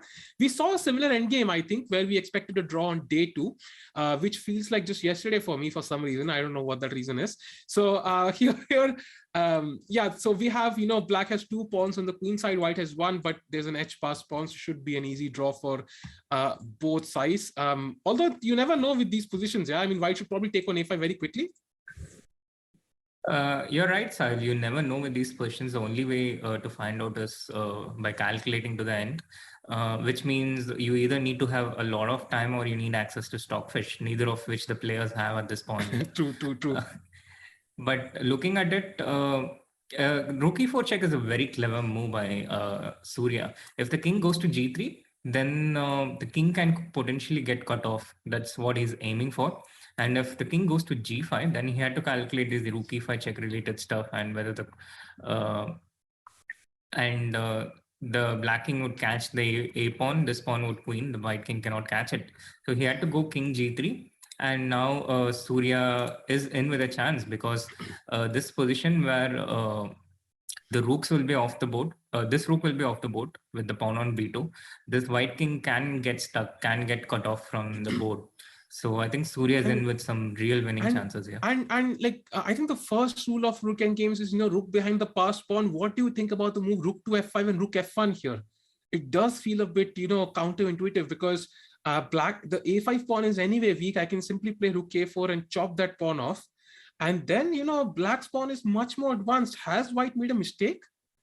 It definitely feels like white has made a mistake, because he's losing a lot of time doing all these things. Now, rook a4, the threat is not only rook into a5, but also rook to a1. So this forces rook b1.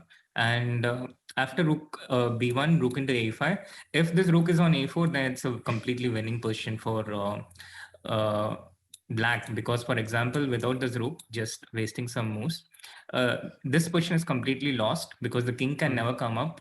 And when you advance the pawn beyond the h6 point, then the black rook simply goes back and takes it. So this was the point of Surya's move when he played rook e4 check here and forced the king to g3 and avoided this.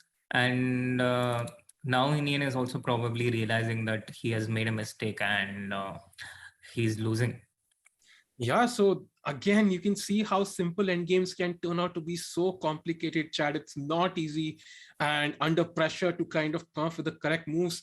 And again, if that's a great break for Surya Ganguly to kind of win this. I think he definitely has had a good tournament, I think, and he would like to end it in the same fashion. And now white is just giving checks, but the black king can slowly try to escape these checks, and then b1 queens should be game over. So I think we will see Surya win this game. And let's check out the other games briefly. Maybe we can go to the game of Adiban now, which is turned out to be an imbalance of rook against two pieces. Yes, imbalance rook against two pieces, but also evenly balanced in this imbalance somehow. It looked like white, neither side were able to make progress, especially the two minor pieces. The king is cut off, and AD was literally playing with only the bishop and the knight, which were also not quite coordinated. But on the other hand, if white starts getting ambitious, first of all, he has no clear plan because he's never going to take the a4 pawn, and he can also start leading black into greener pastures. So they just kind of maintain this position and repeated back and forth. This is what happened, and it ends in a draw. Oh, that's awesome. That's awesome. So I think now the Ronak game is of utmost importance. Maybe we can go to that game and stay there for a while. We have a very interesting position here. The queen is on f1. The white king is kind of boxed in. It's in a kind of a net because it does not have many squares, but the queen is right there beside her king, protecting him with all force. So I do feel Ronak should be winning here still. But yeah, it is not so comfortable because white only has a rook. He has a pass pawn. If he can push that pawn, that would be amazing. But black is also setting moves like bishop e4. So you have to be careful. What do you think, Sri? Is this going to end in a draw? With 10 seconds, with only 10 seconds and 10 seconds increment, yes, Sahil, you are right. White is winning. At least white was winning. But it's so easy to blunder into a perpetual check. It's so ridiculously easy. Queen b2, queen a1, now queen f1, queen d4, and two of black's pieces are participating in this quest towards a perpetual check. So queen a1, now if you go queen f1, there is queen d4, and this bishop into e4 check comes. And if you protect with queen f2, then queen a1 check. And the problem for white, if he tries to escape from the checks, then there's bishop into e4, and there is a threat on h1, but there are no checks against black. Somehow, you know, the king on h5, invincible against all the different checks. So this is the problem for white. And now after queen e5 is probably again forced to go queen f4, and after queen a1 check, it might even be a 3-time repetition. Yeah, I think most likely queen f2. Look at this, so clever. Yeah, he wanted to, but yeah, black is not changing his plan. He goes queen a1 anyway. yeah nice. By the way, I think Arjun will probably be buying a SL a pizza today for sure, because he stops Ronak most likely with a draw, and that is going to, you know, give Arjun a real boost. He just needs to somehow even draw in a couple of games, might be enough for Arjun for now. But let's see what happens. Yeah, it's not over until it's over, and right now Ronak is still fighting on. Yeah, so this should be a draw now. This should be a draw now, most likely. Yeah, this seems like it would end in a draw, and in another shocking result, Gukesh ended up losing against Karthik and Murli. So it felt like he kind of overtried a bit. I think we're going to have a repetition in the Ronak game, and with that, Arjun is going to open up a 5-point lead. He has a 5-point lead over the next best player. So with a win, he will win with a round to spare. Indeed. So I think we can expect a draw here. If we go to the game of Abhijit has won against Leon. That is one more victory in this round. Then you have, you know, Gukesh against Karthik and Murli, where Karthikeyan has won the game. That's insane. How did this happen? Let's have a look. Well, it happened around this point. As you mentioned, the king was on g4. This is where we left, and the king kept going forward. It kept moving forward, but that strategy was fraught with danger because white ended up giving up everything in the process in his quest to advance his e-pawn and the king. He lost a whole lot of things, and at this point, white was in a complete bind. He couldn't move any of his pieces. The rook on d5, the king on e6, stuck to the e5 pawn. The rook on b7 free, but not really able to attack any targets. Bishop on f7 looking nice, but has only one move on the board. And at this point, everything went wrong for Gukesh. He played rook c5, probably missing bishop into e5. Point being that if white recaptures, then rook into e5, king into e5, rook into f7, and black is just 2 pawns up.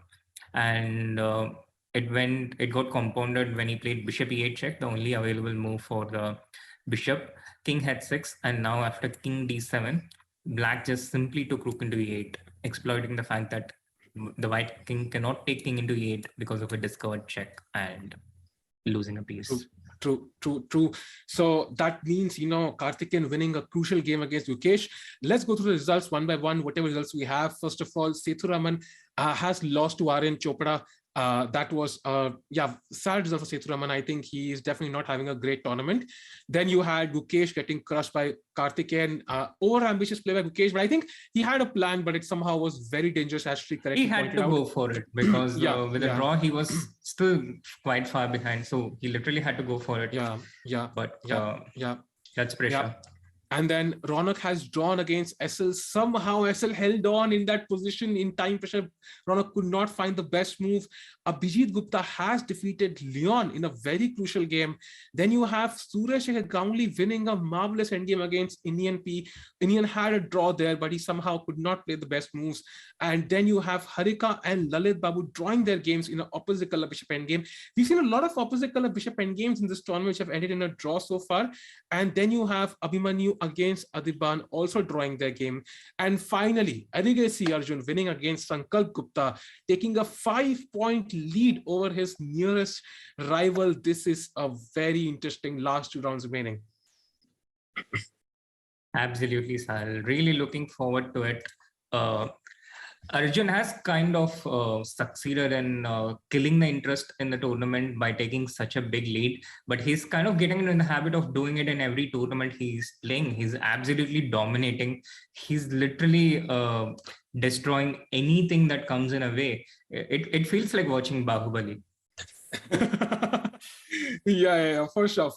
And then he sips his juice peacefully after the game finishes. Almost if you're his opponent looking at him, then you almost get this feeling of what did I just do. But his play has been just immaculate. Consistently for the past 1 year, 1.5 years, he's won all these amazing tournaments, including the Tata Steel Challengers, which qualifies him for the Masters. So a lot of interesting tournaments there that he's won. He's played amazing chess in OTB chess as well. And in the last 2 rounds, he plays Adiban and Sethuraman. Will be fun to follow. So who do you think? Is there any chance for Ronak to kind of catch up now, or do you think Arjun will kind of cruise through as the first place? You never know. As I said, things can go wrong at any point. Quite often it goes wrong when you expect it the least, and a fall can always happen, especially after you get a high. So you never know, and it can. We have seen so many times when things hit you when you least expect it. So you still have to see how it goes. Yeah. And chat with that, let's take a short break. We'll be back right after with the next round. It is the fight to be looked forward to.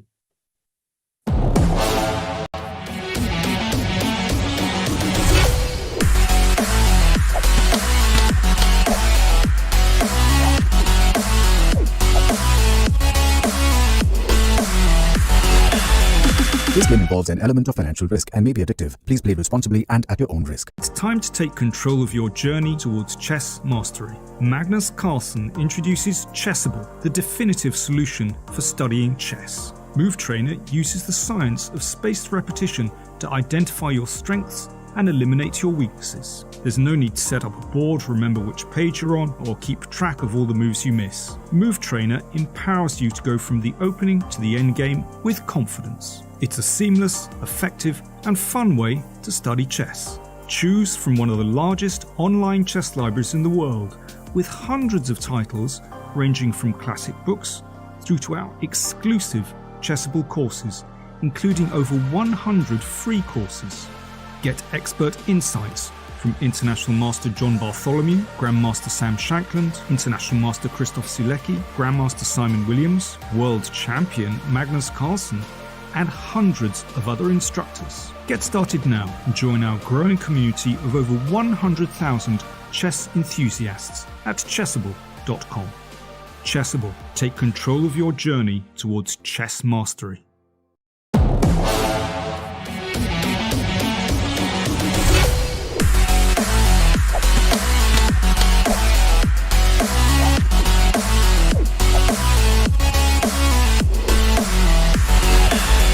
This game involves an element of financial risk and may be addictive. Please play responsibly and at your own risk.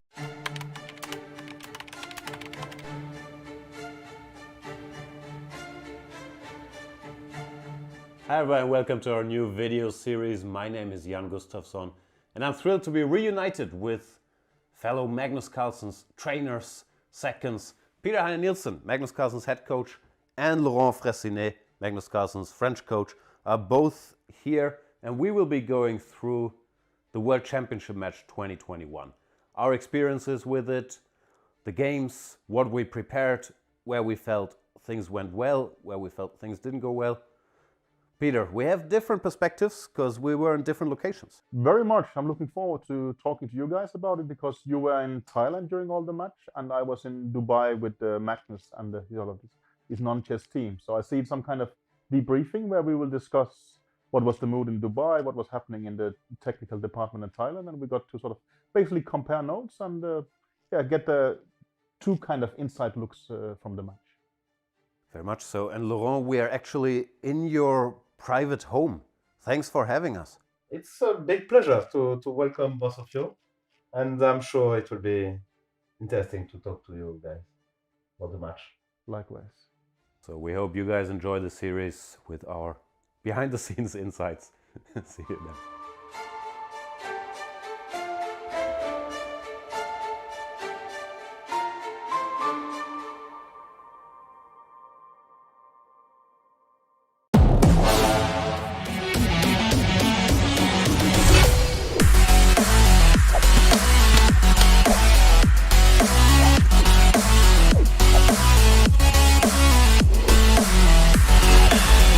This game involves an element of financial risk and may be addictive. Please play responsibly and at your own risk. I kept Chessable a secret for 3 years at least, and I was using it for myself. And I, maybe never expected how big it would become. I have always been into games, and I think games are fun ways to pass your time. Sometimes they can be educational as well, but I think chess is the perfect game that has it all. It's a game that not only entertains you, but also teaches you about life skills, from things like time management to the consequences of your moves or your actions. Once you make a move, you cannot take it back. I really fell in love with the game. And of course, given my competitive nature, I wanted to get better at it. And I found it extremely difficult after watching countless videos and reading some books. You would put in all that effort, and then when you get to the board, it's like it all disappeared, it all vanished, and you performed at the exact same level you were before that. And I looked around for a solution that could perhaps use the latest technology, the latest learning science out there to help you learn chess, and there was nothing. So that's how the idea was born. I've been building things since I was 14. And I always enjoy bringing a community together around a product. And we got a lot of energy from the chess community as well. Really from day one, when we announced Chessable, there was thousands of people who thought this was a good idea that had to be realized. And they've been fantastic with words of encouragement, support, advice, ideas on how to improve the product. And I believe they've been listened to over these years, and Chessable is exactly what that initial community wanted, and it's part of our product process to actually keep listening to them going forward into the next years. Chessable is definitely a product that was built by players for players. I think we have stuck to that vision, and it continues to be exactly the same. What has changed is we now have a lot more great people in chess helping us realize this. You know, when I started, it was John and I, there was 2 of us, and then at some point we had 3 or 4 people. We had a small community around it. But now there is really an incredible amount of people that I never imagined all pulling in the same direction. So the future is bright. It really excites me what we can achieve together, and I just look forward to it.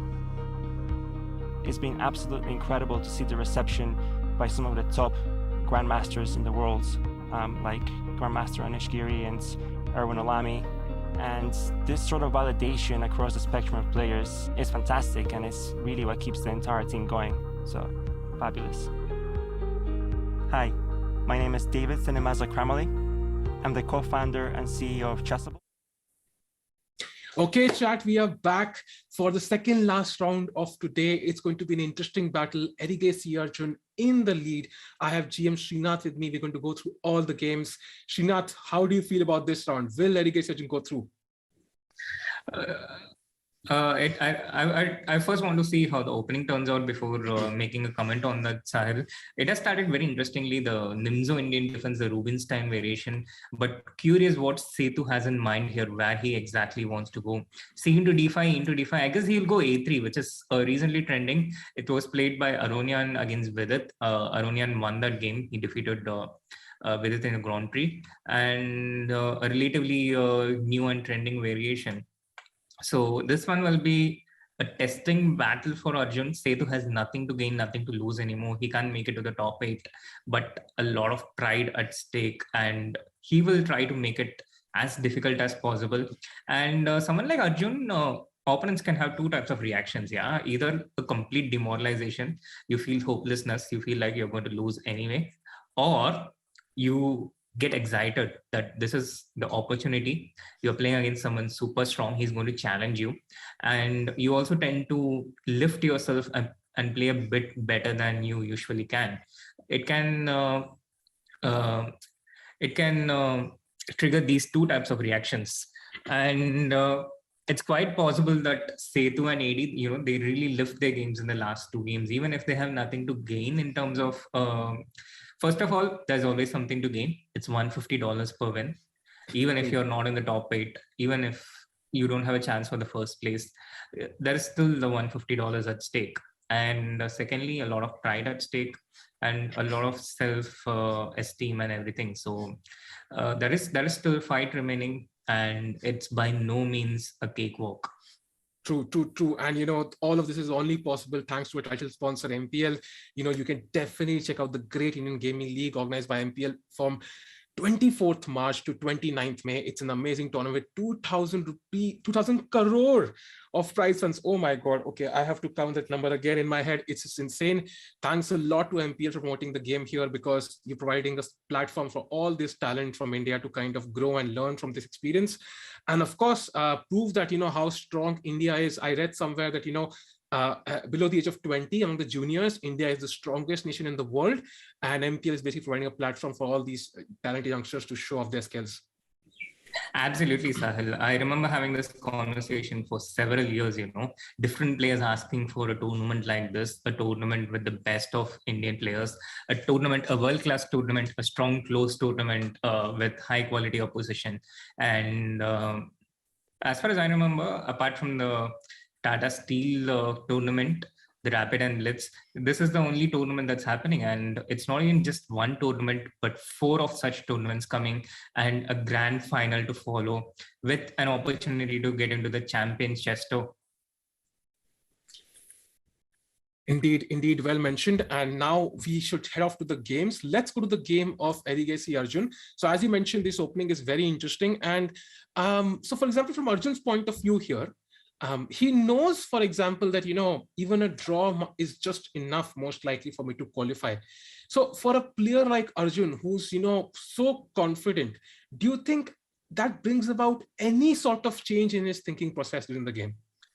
Yes, it can happen, and it can happen not necessarily in a good way, in my opinion, because what I've noticed with Arjun, he keeps winning. When he plays normally, he's incredibly strong, and quite often he keeps rolling and winning. Except this point where sometimes he just needs a draw to achieve something or win something, and then there is a marked decline in the quality of his play because he already starts aiming a bit lower. So not exactly a great thing for Arjun to be in a situation where a draw is enough. It's better for him to have be in a situation where he has to do more, because then he brings out the best in himself. But if he's in a situation where, let's say, doing 10 kilos is enough, where he can lift 25 kilos, then he's only going to exert that amount of effort, and it's not necessarily good for him. Yeah, amazing analogy there, I think, by Shri. And we can again see Sethuraman very close to the camera, although he is moving back, ever so slightly, I think, every round, but still so close. Yeah. He looks very focused and looks ambitious. I think he is going to put a lot of pressure on Arjun for sure. But yeah, how that turns out, we'll have to wait and see. So maybe we can go to some other game now. Let's get out the game of Adiban, maybe. I think against Sankalp, that's going to be another cracker of a battle. So what do you think about this structure, Sri? This is very interesting, right? It is very interesting and very good for Adiban. I think he started off with his knight f3, d5, c4, d4, b4, the reverse Benoni, which is something he also played in the Champion Chess Tour against Aronian and all the different very strong opponents. He didn't have a great run there in that first tournament, the Goldman Asia Rapid. But this is a very interesting opening, a very interesting question by itself. And Black also has the option to play something like g5 here, a very legit option, inviting white to take knight into g5, going e5, and getting rapid development for the cost of a pawn. Sankalp went for f6, e3, e5, c5. But here I don't really like this move d into e5. I'm not exactly sure what the theory is here, missing Anish Giri out here. But d into e3 just feels wrong because you kind of hand white the center on a platter. You're like, white, come here, please just take the center. I'm happy taking the rest of the board. But there is not really much of rest of the board. Center is very important. And Adiban has this huge burgeoning control of the center.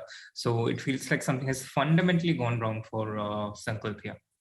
Yeah, Sankalp, also had a brain fade in the last game, as we saw against Arjun. So definitely he must be not happy with his performance in the last round. And in the next round, that can sometimes play on your emotions. And D3, definitely a slightly surprising move by him. But still, it's not all done so far. White does have some weaknesses of his own, even though he has a huge center. So we can expect Sankalp to fight back. And Adiban does look very calm today. I think he's not showing any clear emotions. He looks calm and composed. Sankalp looks a bit tense to me for now. Yes, Sankalp looks tense. I guess he also realizes that at some point things have gone wrong. And maybe he's also affected by his game against Arjun. It's amazing how, the way you feel, the mindset you're in has such an enormous impact on how well you play. And I think this is reflected even more in chess than the other sports because it's such a mind sport. So much of it happens within your mind. So if you're not in if you're not in a clear shape, if you're not, if something disturbs you, then it really affects the quality of your play. Indeed. Maybe we can have a brief look between the game of S.L. and Abhijit, both of these players fighting for a qualification spot for sure. And Black has just, taken on B2. White has played Queen C2, defending the knight. Very interesting position, I think. Yeah, very interesting position. Very interesting, unbalanced. Unbalanced. Yeah. I totally agree. Because I think somehow, the bishop on G7 looks so strong here. It's so strong. So Black could, just put his knight on D4 here. For example, knight D4 looks so natural, attacking the queen and the knight. And then, if you manage to somehow take on B2, then there is knight takes F3 check, bishop takes and queen takes G5. So a lot of easy variations there. Queens are attacked. Anything could happen here. Although I expect SL, I don't know, it's my, maybe it's a hunch, but I kind of expect SL to pull through here. Maybe I'm wrong. I could be wrong here, but I do expect SL to somehow pull through. I don't know why that's the case. What do you think, Sri? Maybe you're influenced by the fact that SL has scored more points than Abhijit in this tournament so far and has shown a better form overall. He's lost only one game and has been incredibly solid. So it does feel like SL is the favorite. He has the white pieces too. True. He's very stable, I think. Yeah, I think what happens sometimes in normal chess when you're playing, you have a lot of draws. Let's say you're playing stronger players. I think that gives you a lot of boost. Yeah, you have 5 draws in a row against top players. That's not too harmful for your confidence. But then in this format, that can actually be harmful because your opponent, somebody who's lost a couple of games but has won only one, has the same points as you, who has 3 draws. So yeah, just because somebody has same number of points doesn't necessarily mean they've had the same level of tournament. Although in this case, both players have had amazing tournaments. They could not really, I think, make it to the first place, but still, I think qualification ensures them another chance for the next tournament as well. So let's see how this game progresses. And yeah, what do you think, Sri, should be Black's plan here? The 94 move you pointed out is actually an amazing move, which I completely didn't see at first. And what does white do after 94? It's not totally clear for me. And it also feels like the only move because anything else you do, this b2 knight gets trapped. Yeah. You know, you play queen e5, bishop d2, for example, and the b2 knight gets trapped. So knight d4, but knight d4, the problem, let's say I take back with knight into d4, not falling into the queen into b2. Now black has the choice to take queen into g5 or queen into g5 or queen into d4. Yeah, and it looks very hazy, but looks like black is a bit ahead because black is a pawn up, and worst case he loses back these 2 pawns but gains the e4 pawn. I just don't see how black can be worse here at the moment. True. Somebody saying this still isn't the strongest possible field because Nehal, Prag. I totally agree, and that's the amazing point here to make here, right? This, even after such strength, like literally almost everybody is about 2600 here, and nobody is a favorite. Arjun is slightly moving ahead, but even this is not the strongest field. That tells you all about Indian chess, how strong it has become in the recent years. And again, thanks to MPL for sponsoring this event and giving them a platform here. So yeah, I mean, that's a plus point, I feel, somehow. And you will see those players coming up in the future tournaments. And yeah, amazing tournament, amazing. And knight d4 has been played, amazing. Yes, this isn't the strongest possible field, but that's why we send people to the Champion Chess Tour. True, exactly. True. And maybe we can switch games now. Steve, which game would you like to go to? We should have a look at maybe have a look back at the Arjun's game. Yeah, where a few moves have happened, but Setu has gone into a long think, Sahil, and it's still only 12 moves, but Setu has spent close to half his time. Do you think that underlines the hit his confidence has taken? For sure. I think what happens is, I don't know if you've ever done this. For example, like when a very strong player offers you a draw, so sometimes you want to take it even though you're better. So what you consciously do is you think for every possibility there is, and you feel that if you get low on time, I'll take that draw. So somehow this reminds me of that, because you feel that Arjun is so strong and he's in great form. I am not in great form. Even if I lose, it's maybe not the biggest of deals, and I can just try to find the best idea and maybe try to crush him. If I don't manage to crush him, I lose. It's not a big deal. But maybe that's not the best strategy here. Maybe just playing normal chess, trying to put some slight pressure on Arjun constant would have been a better strategy, maybe. Yes, but it's very hard to propel yourself into that, because I can you would think that these players are such extraordinary players that they're immune from certain psychological hits, but I can confirm that it happens to the best of the best. The best of the best can have the confidence dented, can get psychologically low. I've seen the best of cricket players go through rough patches like that. Sachin Tendulkar, Rahul Dravid, and even within chess, even with Vishy Anand, I've literally seen up close how these things can affect your confidence. Even when you're a 5-time world champion, even when you've been on the top of chess for 4 decades. So everyone, it's just a natural reaction, If you get punched in the gut, you lose wind, you feel out of breath, and losing chess games does similar things to you. It just affects you. Indeed, indeed. And by the way, look at this move, bishop g4, trying to tempt white into going f3 and then creating a weakness on e3. Setu simply drops back bishop e2. And now I think there is also a move like d4 possible, which is going to blow open the center while white is not fully developed and black is. And then there could be ideas with knight d4, giving a fork. There could be bishop on b6, opening up towards f2. I already prefer Arjun's position. And he looks focused. He's put his hand on his head and he's thinking about whether he should go d4. I'm pretty sure he's thinking about that move right now. Yeah, d4 is such a tempter. It's usually a move in this isolated queen pawn, which white makes it very difficult for black to achieve. But out here, it's coming so easily. And white is so underdeveloped. The bishop on c1, the rook on e1, rook on e1, still not participating in the game. And it doesn't even feel like white has done much wrong, Sahil. Up till queen c2, it was all theory, c5. And then Setu made these normal developing moves here, short castle, rook d1, and knight g3 and bishop e2. And already his position is less preferred. I mean, what do you do against this man, Arjun? What do you possibly do?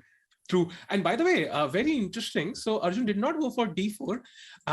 This makes me wonder if, this was a position where it was a must-win situation if he had gone for d4. Very interesting choice just to take on e2. Knight takes, rook c8, bishop d2. White is at least developed now. And maybe he has some chances to be, at least gain equality here now. Yeah, I think d4 is still a move here also, yeah. It's out there everywhere. It reminds me of their game in the national championship, the last round. Arjun needed a draw in that game. Setu had the white pieces, and Setu missed a bit in the opening, and Arjun had the option to get an advantage. He could have gone for something, but instead he chose to just drop down and play something where he was the one fighting to equalize, and he ended up drawing that game. He ended up winning the national championship. But in another circumstance, if it was not the last round, then maybe it could have gone differently. Maybe the result would have been same, but Arjun would have probably played in a different way, which is what I was mentioning at the beginning, that being in this situation where he's winning a round to spare, or he just needs a draw. He already needs to be in a stronger field with bigger challenges. It feels like he's graduated out of this already. True. I think that is for sure a fact. I think he's proven himself again and again, by the way. Maybe we can have a brief look at the game Adiban and Sankalp again, because that position was very interesting from the start. It's only turned out to be more interesting because as you can see, white's king is a bit weak, but black has brought his queen into the game. And he's captured on e3. What do you think about this position, Sri? Looks very interesting. I'm very surprised at the way things have turned out in this game, Sahil. I don't quite understand why if AD had to give up this e3 pawn, would it have been a better way here? Couldn't he have just defended the pawn and bragged about his center here? Yeah, exactly. I was thinking knight c4 looks so natural, defending the pawn, and the knight can also head off to e5 later on. You also have d5 incoming. Looks so natural in this position. Maybe he thought that, it was not such a great advantage. Maybe he saw some variation after queen takes e3 where he thought he was gaining a better advantage. But after d5, queen takes e3, knight back to e2, bishop d5, black has taken the most important pawn, which was the spearhead of this center, which white had. And now maybe it's not so great for white anymore. I'm really curious if he might have missed queen d3 in his calculation. Maybe he played d5, assuming that queen into e3 check is not really an option, because after knight e2, you have these dangerous discard attacks against the queen, especially if black takes bishop into d5. It feels like something is off. Maybe he just missed something here, and at the end of this, he's down 2 pawns. Black is still totally undeveloped, and white is completely developed. So it gives him that compensation.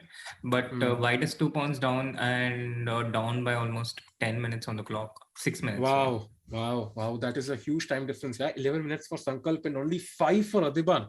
That is not going to be easy. Okay, it's still in, the queens are off the board, so it becomes a bit easier to calculate, but still, very difficult task there for Adiban. And let's see how it works out. So maybe we can have a look at game of Harika now against Puranik. This is very interesting. So White has like 2 maybe pieces into the attack for now, maybe 2.5. But do you think this is a serious attack for White here? Sorry. Yeah. I think Black is doing okay here. Yeah, it does feel like it. And Black also has a rook on b2, which can take the a2 pawn now. That would be a pass pawn for Black. So Abhimanyu has some amazing chances here. Although Harika will put some pressure for short. There's no doubt she'll try to attack the g7 weakness maybe somehow.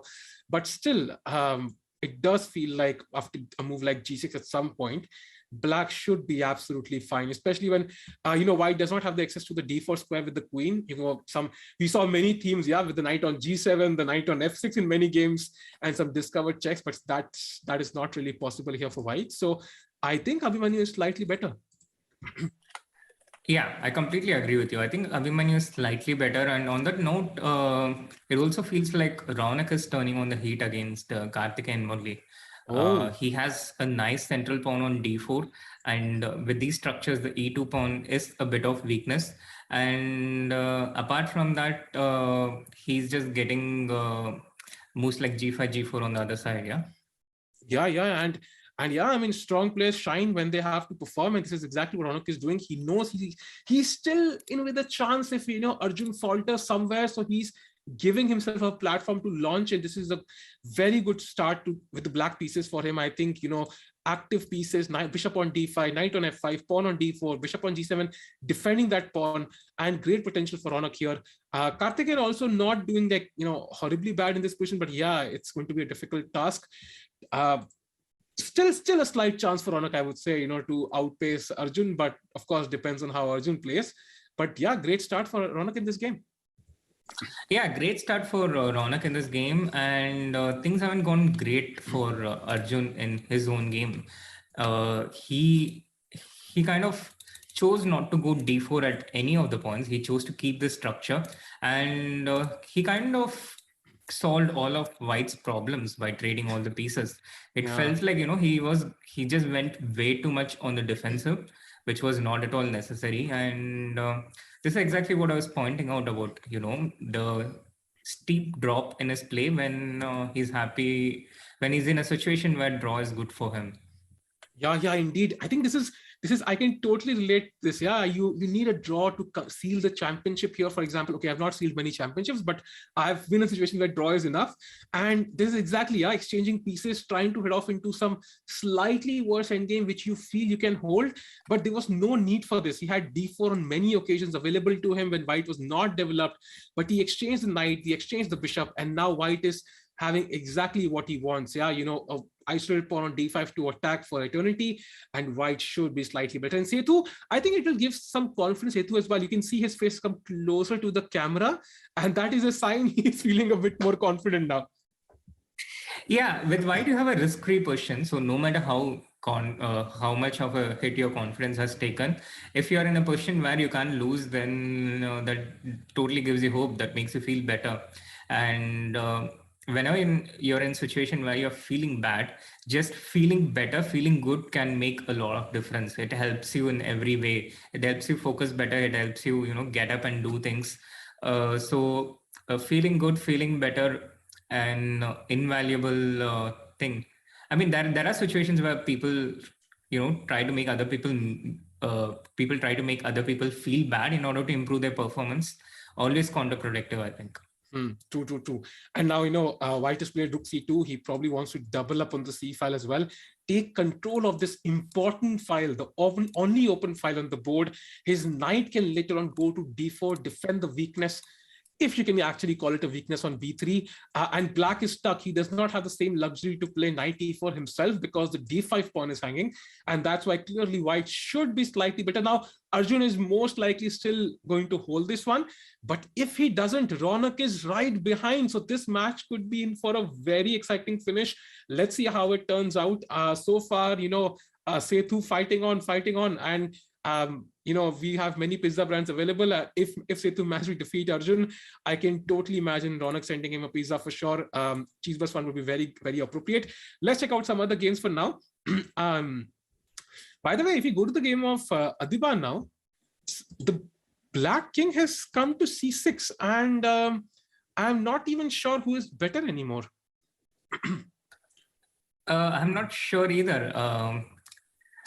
White's pieces haven't really turned the heat on. Black's pieces are out, and the pawns are the pawns are so far apart. It feels like 4 different islands, 4 different pawn islands. Black's pawns are all together. AD is down on time, and he will be under a lot of pressure. This doesn't look good for white in any possible way, and there is no B pawn, so A3 doesn't have this spinach B3 move either. True. Although white has strong bishops, I do like the bishop on b2, but somehow, the king is on e1. There are a few pawn weaknesses. c5 looks weak. f3 can be weak long term as well. The rooks are not connected. They're on their initial squares. So, black is doing absolutely fine. And Adiban, I think, had a great edge in the opening. He somehow spoiled it. And now you can see, on Sankalp's face, he's much more calm. He was very anxious at the start, but now he looks much more calm, and AD is starting to looking a bit tense now. But yeah, the game is still going on. It's still roughly balanced, so will be fun to follow it. So which game shall we look at now? I think we should probably focus more on the games who have a chance to finish first. So Arjun and Ronak kind of fit the bill. Shri, what do you think? Yeah, Arjun and Ronak, pretty interesting games. Even if Arjun makes a draw and Ronak wins, they are it's still going to go till the last round because Arjun will only have a 3-point lead. But we should also have a look at the Aryan Gukesh game where it looks like Aryan has some kind of a winning attack. What chat? Oh, okay. Wow. Aryan was too fast. He was too fast. Yeah, he sacked the rook on e5, chat. Awesome move. And if now black captures back, which he probably has to because I don't see what else, then you can capture with the queen and you look at this battery mating black on g7, and there is no easy defense because rook f7 leads to queen h8 mate. And unfortunately for black, this is going to be very difficult. Shri, I don't see any defense apart from rook f6 here.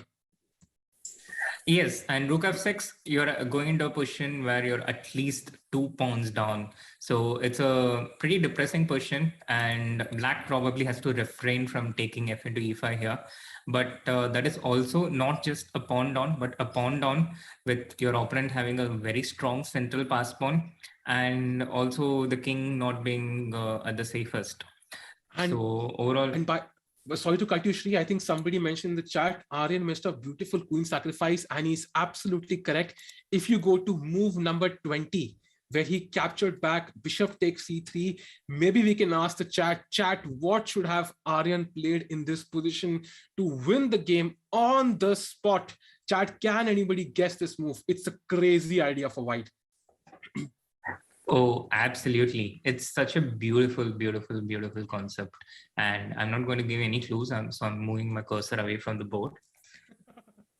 Yeah, cursors are given away more moves than I think my brain has. So I have to agree with that one. Yeah, a couple of people saying queen h5 in the chat.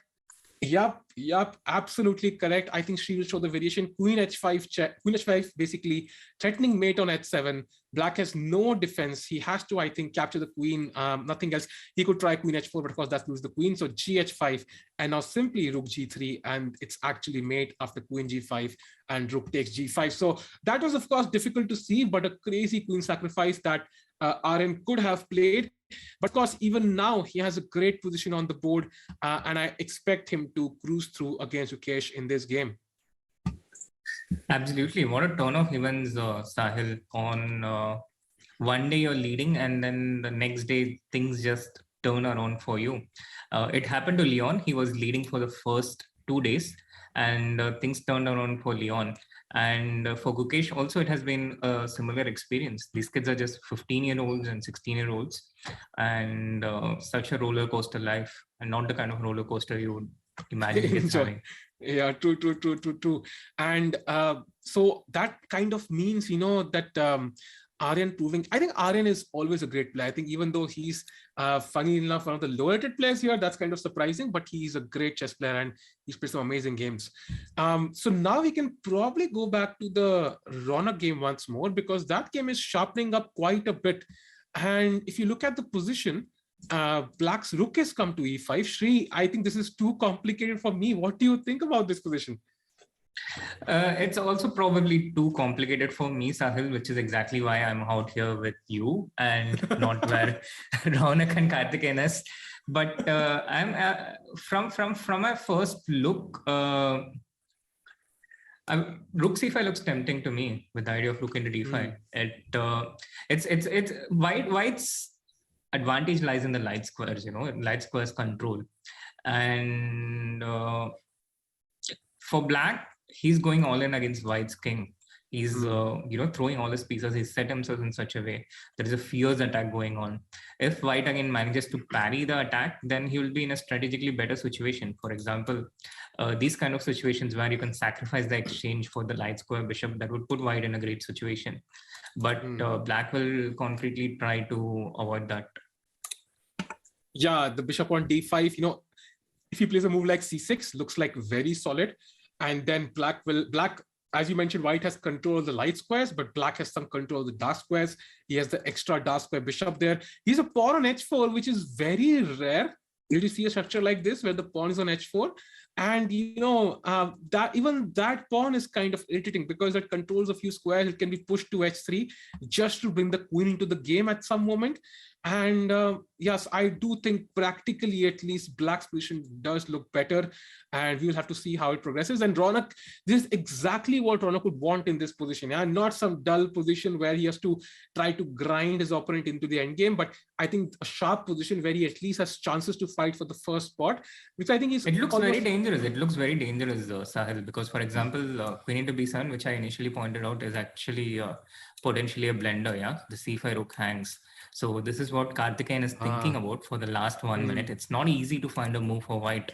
Meanwhile, zooming back to the Sethuraman Arjun game, they have repeated once already. Queen c8 check, king h7, queen f5 check, king g8 played. As white, it would make all the sense to continue on the game, queen into b7. At the end of it, it's this d5 pawn. And as long as this b3 pawn remains, white always has a chance to create a passed pawn. But Sethu doesn't go for it. He goes queen into d5. Still game on. Yeah, indeed. I think, there's an imbalance. As long as there's an imbalance, the game goes on. White has the extra central pawn, Black has the extra flank pawn. And, if the pawn, it depends on which pawn is further advanced. For example, even in queen endgame, sometimes the number of pawns even don't matter. The pawn which is the most advanced is the most crucial pawn. And here, I think we're going to see, slowly Arjun pushing his flank pawns. We'll see Sethuraman trying to push his central pawns and, even displace this knight from g5, maybe push this e-pawn all the way to I think Arjun is not going for the pushing of the flank pawns, Sahil. I think he's just trying to get rid of as many pawns as he can. So even if it goes to a position where white has 3 pawns and Black has only 2 pawns, it would still end in a draw. So Arjun is relentlessly playing for a draw here. And sorry to interrupt again, but Karthikeyan did play rook c5. Ronak didn't squat c6. He goes a6 instead. So I'm happy that others can also blender the same way as I do. Yeah, I think there might be some intention to also put some pressure on the clock here. Because as you can see, Karthikeyan has 1.5 minutes. So I think there's also this conscious effort to put him under time pressure and make him basically force a mistake out of him, I think. Absolutely. And this a6 move is also incredibly strong because here I think white is kind of forced to sacrifice the exchange. Any move you make with the queen, for example, queen a5, doesn't b6 b6 it still gives the option of rook into d5. So you start with bishop into e4 and then you go b6 the next move and you win a lot of material. The queen has no good square. Queen b4, there's bishop f8. Queen a5 is b6. You have to go rook into d5. And Karthikeyan doesn't seem too happy about this, but this endgame will not be easy to convert. Opposite color bishop, white has domination in the light squares. So game on. True. True. Let's see what happens. Maybe we can stick to this game for a few seconds and see what Karthikeyan plays, because this is an important moment in the game. If he does not take on d5, it's going to be a very bumpy road down. So let's see what happens. Imagine, Ronak winning this. Like, Queen a5 on the board. Oh, wow. Queen a5 on the board. He blundered. Okay, this does, maybe he thought the endgame was very difficult anyway. He went for Queen a5, and now it's important. But the thing is, after b6, he anyway has to capture. So maybe he thought it's one and the same thing. Yeah, he did not notice. Yeah. He did not notice. Ronak takes it. Ronak has taken on e4. Oh my God, Ronak is going to win his game. That's insane. So the Arjun game is of utmost importance now. If Arjun wins, he goes through. If he loses or draws, then we have a cracker of a final round awaiting us. Absolutely. This b6 is such an important intermezzo, because if you start with bishop into g2, king into g2, and then go b6, white had queen d5. Looks like Karthikeyan missed this b6 at this precise point, which Ronak was able to see with a very calm mind. And now Ronak is absolutely winning, expecting a resignation from Karthikeyan anytime. Wow, so Ronak strikes on demand. He has sacrificed the queen. Oh my God, this is insane. But this should be easily lost, right? I mean, there is not enough compensation. The bishop on d5, even though strong, it's not enough to somehow, compensate for the, it's not enough. It's just not enough here. And that basically means Ronak is going to, get 3 points in this game. So Arjun's game is really important now. Arjun's game is really important, and as Anish pointed out, Arjun gets what he wants. It's almost like he has an access to a secret wishing well, and I think he's going to get a draw in this game. He's not going to knight e6, knight into e6, queen into h4, king g1, queen e1. This is the repetition, and it's very hard for white to evade this. You can keep going with knight f5, but it's very hard for Setu to do this. You lose a b3 pawn. It's very risky. Yeah, but basically a draw still means that Ronak is in with a chance. If Adhiban in the last round defeats Arjun, then and if Ronak wins, then we will see a tie. Oh my God, there's still some possibility. Arjun does not manage to win with the round to spare for once, and we will of course look at the final round. And here we have a repetition between Arjun and Seturaman. So Arjun gets what he wants, as you clearly mentioned. And we'll love to see the WhatsApp text later on, what he had actually wished for, and it does feel like he got what he wanted. Well, there was something of a similar conversation. He was like, I'll win the other 2 games, and I'm not going to overpress against. I'm not going to be too ambitious against Seturaman. Those were his exact words. Yeah, again, the prophet Arjun saying, achieving what he says. I wish we could all do that, but he has some secret well where he, puts a coin into and he gets what he wants. And again, he did not play perfectly in the opening, but he somehow got what he wanted. So I think he has the end result there. And now he's at least first. Things have turned around in the Aryan Gukesh game, Sahil. It's actually Aryan who's losing now. It turned around when he took bishop into f6 here. And black just took rook into f6. White cannot take rook into d7 because of the pin. And he probably thought queen c4 check and I'll just take the space at GG. But here black had bishop e6, which was missed by Aryan, I expect. Wow. Rook f7 would still lose the piece with rook into d7. But bishop e6, a very nice move. And then Aryan just fell apart and now he's completely lost. Yeah, and Ronak has won, by the way. Wow. Aryan looks dejected totally. He was shaking his head. He was looking to the left, and Gukesh in full focus once more. So Gukesh is going to win this one. That's insane. And as you mentioned, Ronak has won. So we will see, he is guaranteed to be tied first now, Arjun, but still Ronak can win this event. So which games are going on still? Let's have look through all the games. First of all, there's Surya is losing against Lalit, by the way. Wow. And we have zoomed in on this almost critical moment when Surya took queen into d4, rook into d4. And now after a3, would you believe that white is just completely lost here? He probably missed that after rook d8 check, black can just go rook f8. So there's no way to stop this pawn. It's just lost. Wow. That is very rare. Yeah, rook endgames have a huge drawish tendency. And since the simple move, queen takes d4 on move number 36, costing Surya the game there most likely. And Lalit was, very sharp, quickly captured the queen and played the move a3. And now Yeah, very unfortunate for Surya. It's going to be a very tough challenge. We'll see if he qualifies into the top 8, but that is definitely good news for Lalit here. Rook behind the pass pawn again. The rook is headed off to a7, and the pawn is going to simply queen most likely. Let's see what happens, and maybe we can have a brief look at the Harika game, where Harika is better against Abhimanyu Puranik right now. She has put both her rooks on the 7th rank. What do you think, Sri, about this position? Completely agree with you, Sahil. White looks better. This knight has access to the squares like g6 and e6, the light squares which are not controlled by black's dark square bishop. Actually, I'm wasting time talking about the strategical aspects. I think she's just winning this bishop with rook d8 and is going to piece up. Yeah. There's a pawn on a2 though, which ensures some counterplay, but unfortunately, white already has a rook on a7, and black has no way to basically get the rook out and promote the pawn. So after the bishop rook d1 falls to knight e7 check. This is the key. Yeah, and that means basically that Harika is going to win this game. Great result for Harika there to defeat a very strong player like Puranik. It's not easy. Puranik is in great form. He's played some amazing games in this tournament, and he was striving for blood. And Harika, a great game there for sure. What an amazing performance by Harika. She's gained only 5 draws in the first 9 rounds with 4 losses. But since then, she's gaining 3 wins in the next 5 games with no losses at all. And with 3 players about 2600, she's beaten 3 players about 2600, including Raunak and Abhimanyu, who have set the tournament on fire and are playing at the absolute top. Yeah. I mean, commendable totally. And, it was not easy to fight in a field, in this particular field, because everybody is so strong. But she's risen up to the occasion and played some amazing chess. So she will be very happy with the finish she's having here. And yeah, so this looks like a clear win for her. King has gone to g6 and should be winning. Yes, she's going to take the f8 bishop. I think even Abhimanyu can't save this. Yeah, true. So I think we already have, Arjun's result. It has ended in a draw. We already have Raunak's result. Raunak won. So maybe we can focus on some of the games now.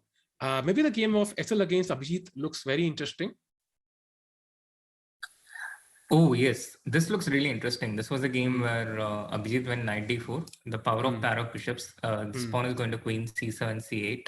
And then, but he won't do it immediately. He'll put this pawn on c7 and then he'll try to take the other pawns. The rooks have no open lines for the moment. Knight on d3 looking nice, but not a lot of future for the moment. So he goes rook a1 first. It looks better for white, Sahil, practically. What do you think? For sure. I think because, the pawn on when you have a pass pawn supported by the bishop, it becomes, especially the 2 bishops, it becomes very difficult to even attack it. And, the black pawn is, once the rook on d8 moves, the black pawn on c4 can't even move because knight would be hanging on d3. So white's pawn is much more flexible there.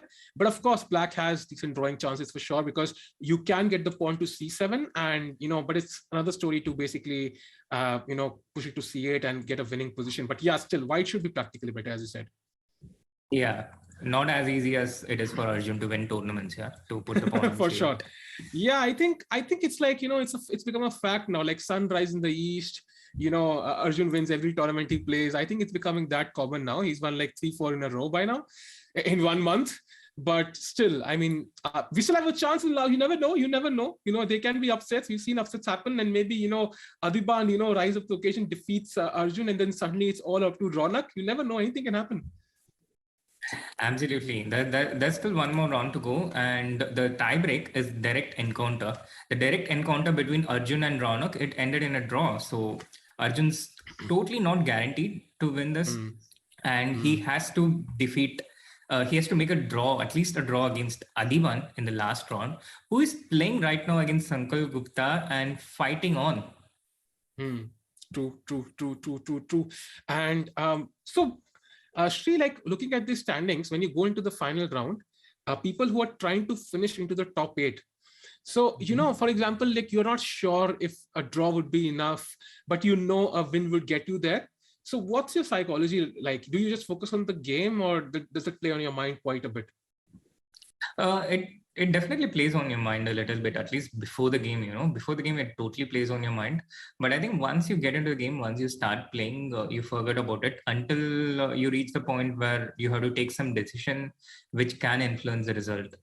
For example, you're in a situation where you have to sacrifice something, and then you're not sure whether you want to do it because you're going all in and you're leaving the net of your safety comfort zone.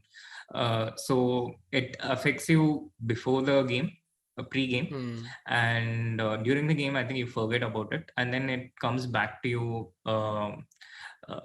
in a critical situation. True. Meanwhile, Abhijit Gupta is completely winning against SL, by the way. It's actually this A pawn, A for Arjun. Wow. Okay, that was a quick shift, and the A pawn is simply run up the board like there was no blockades there for the pawn. It just ran away quickly. Yeah, nothing stopping it, and suddenly Abhijit is completely winning. Wow.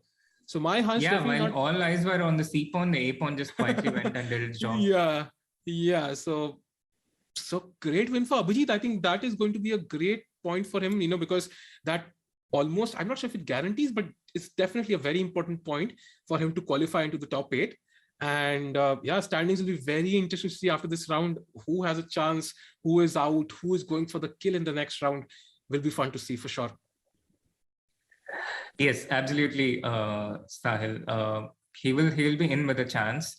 And it also depends on Leon's game against Inian, which is another important game. We can conclude here that Abhijit is going to win this game, a few checks from white, and it will be easily parried. And Leon's game is pretty important from the context that if Leon manages to win this, he seals his spot in the top 8. But he's playing against Inian, who is right now ranked at number 16. But looks like he's going to do this. He's going to be the one who's going to win this. Yeah. 2 pawns down in a rook endgame. That's usually enough of the attacking side to win the game. And now the E pawn, a pass pawn, is going to run. Black has played king g5. He will chop the pawn on h5. Then the h pawn and the E pawn combo will run, and the g6 pawn will be controlled by the king. And the black rook on a4 is so well placed, putting pressure on the a2 pawn. Is going to come to the center at some point if he wants to support any of the pass pawns. And not a good result for Leon here. That means the final round will be of even more importance as we thought it might be. Leon played so well in the first 2 days. I thought he was a sure shot to qualify. He might even have a chance to come first in this tournament, but that is, of course, doesn't look so likely now. Absolutely. He lost. He was leading for the first 2 rounds till the first 2 days till the first 8 rounds. But since then, in the next 6 games, he has lost 5 out of those 6 games and made just 1 draw.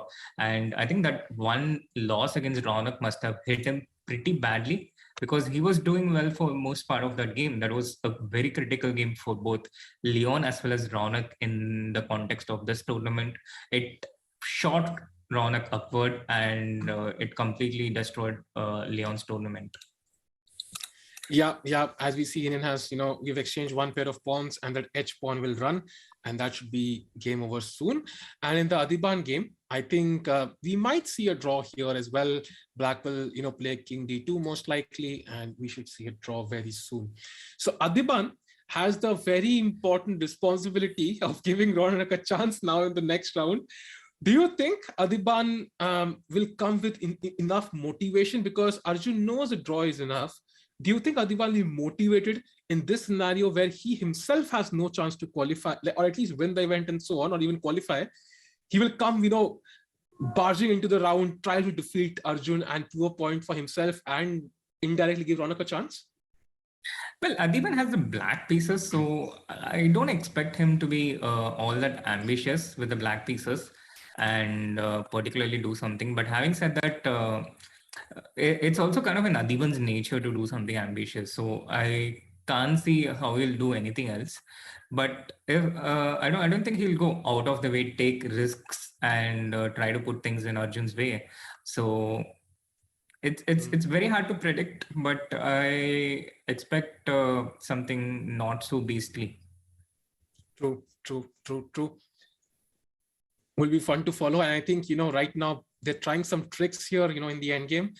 For example, if you push the h5 pawn, black. Chad, can you find the move for black after h5? That will be interesting to follow. If white plays h5 here, what can black play in this position, Chad, to kind of, give him some chances? What do you think, Chad? Someone in the chat, Jazz Jesse, is like, don't jinx. And I would say I feel extremely guilty, Sahil, because just before the break in the previous round, I texted gangs. Saying endgame mastro, and then the very next round he goes and plays queen into d4, and I don't know what to feel. I mean, I wish I can shirk off my responsibility, but it's also not that easy. Yeah. I mean, simple words can affect, but I think in the end, I get this on my stream a lot as well. I think when Vidit was playing some Blitz tournament, and I was very happy with this last round, and you're like, don't jinx VD. I think we don't have that much importance in this world. We can jinx somebody right sitting from here. But yeah. But in my defense, the message only has one tick. So I'm really not sure if it counts if the other person hasn't seen the message, or if it has even not reached him. Maybe I should delete it before he switches on his phone. Yeah, true. But then he will be, he'll face FOMO. What did I miss? Oh, I can always say so when I delete messages before people see, and when they ask what it is, I go like I just typed something by mistake. By the way, yes, Tadia, you're correct. Rook takes a4 was the solution, because it's a check basically, and white has to react in some way. And once white's captured black and queen, and he will definitely have some winning chances there in game. So so let's see the current position. Oh, sorry, I forgot to make the moves. But yeah, it's okay. Exactly. It's a draw with the bad kings, by the way, out there in the game.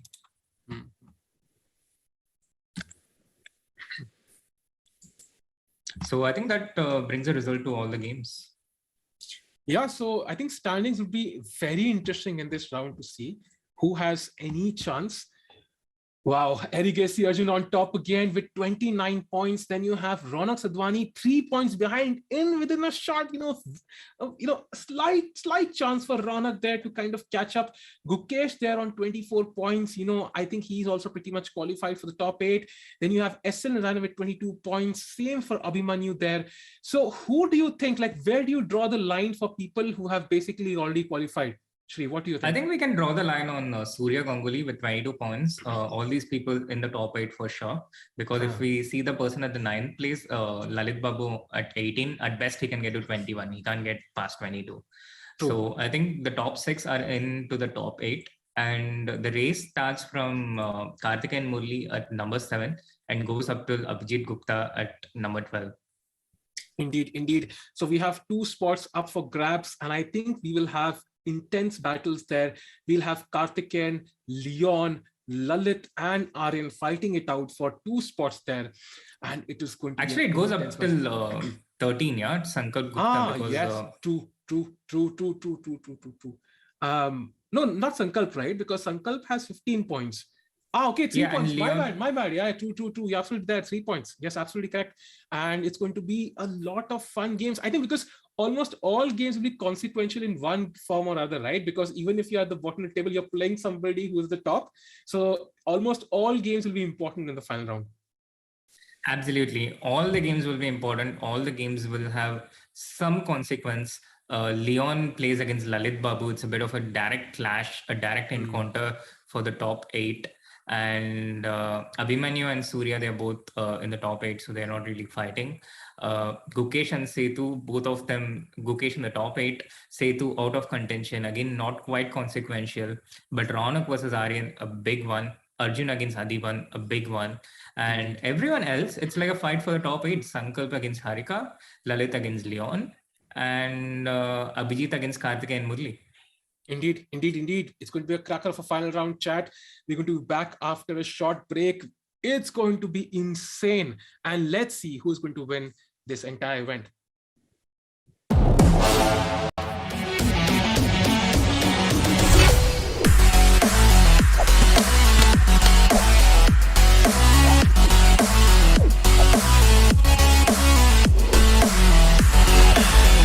This game involves an element of financial risk and may be addictive. Please play responsibly and at your own risk. It's time to take control of your journey towards chess mastery. Magnus Carlsen introduces Chessable, the definitive solution for studying chess. Move Trainer uses the science of spaced repetition to identify your strengths and eliminate your weaknesses. There's no need to set up a board, remember which page you're on, or keep track of all the moves you miss. Move Trainer empowers you to go from the opening to the end game with confidence. It's a seamless, effective, and fun way to study chess. Choose from one of the largest online chess libraries in the world, with hundreds of titles ranging from classic books through to our exclusive Chessable courses, including over 100 free courses. Get expert insights from International Master John Bartholomew, Grandmaster Sam Shankland, International Master Christoph Silecki, Grandmaster Simon Williams, World Champion Magnus Carlsen, and hundreds of other instructors. Get started now and join our growing community of over 100,000 chess enthusiasts at chessable.com. Chessable, take control of your journey towards chess mastery.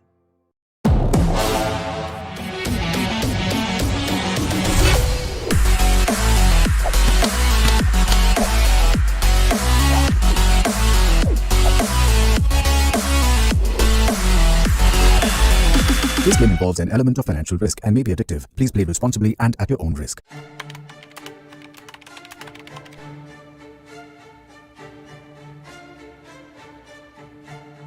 Hi everyone, welcome to our new video series. My name is Jan Gustafsson and I'm thrilled to be reunited with fellow Magnus Carlsen's trainers, seconds, Peter Heine-Nielsen, Magnus Carlsen's head coach, and Laurent Fressinet, Magnus Carlsen's French coach, are both here, and we will be going through the World Championship match 2021. Our experiences with it, the games, what we prepared, where we felt things went well, where we felt things didn't go well.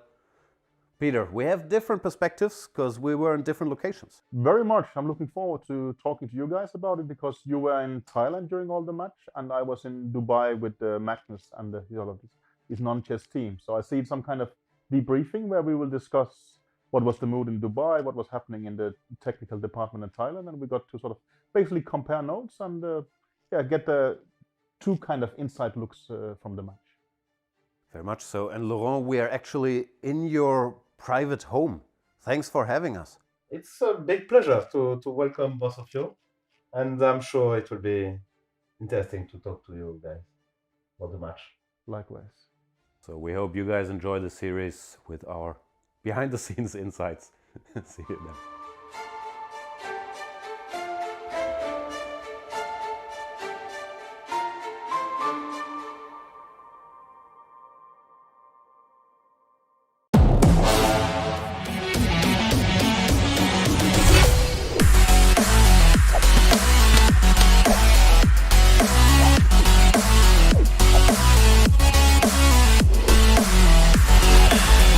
This game involves an element of financial risk and may be addictive. Please play responsibly and at your own risk. I kept Chessable a secret for 3 years at least, and I was using it for myself. And I, maybe never expected how big it would become.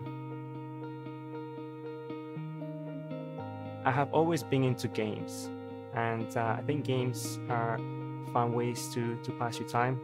Sometimes they can be educational as well, but I think chess is a perfect game that has it all. It's a game that not only entertains you, but also teaches you about life skills, from things like time management to the consequences of your moves or your actions. Once you make a move, you cannot take it back. I really fell in love with the game. And of course, given my competitive nature, I wanted to get better at it.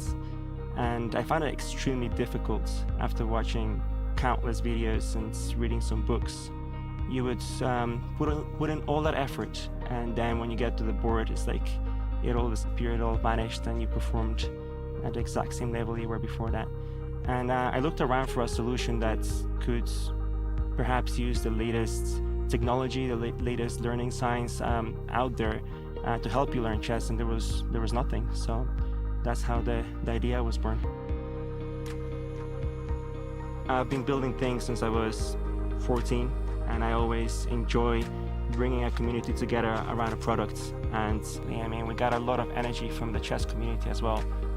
Really from day one, when we announced Chessable, there was thousands of people who thought this was a good idea that had to be realized. And they've been fantastic with words of encouragement, support, advice, ideas on how to improve the product.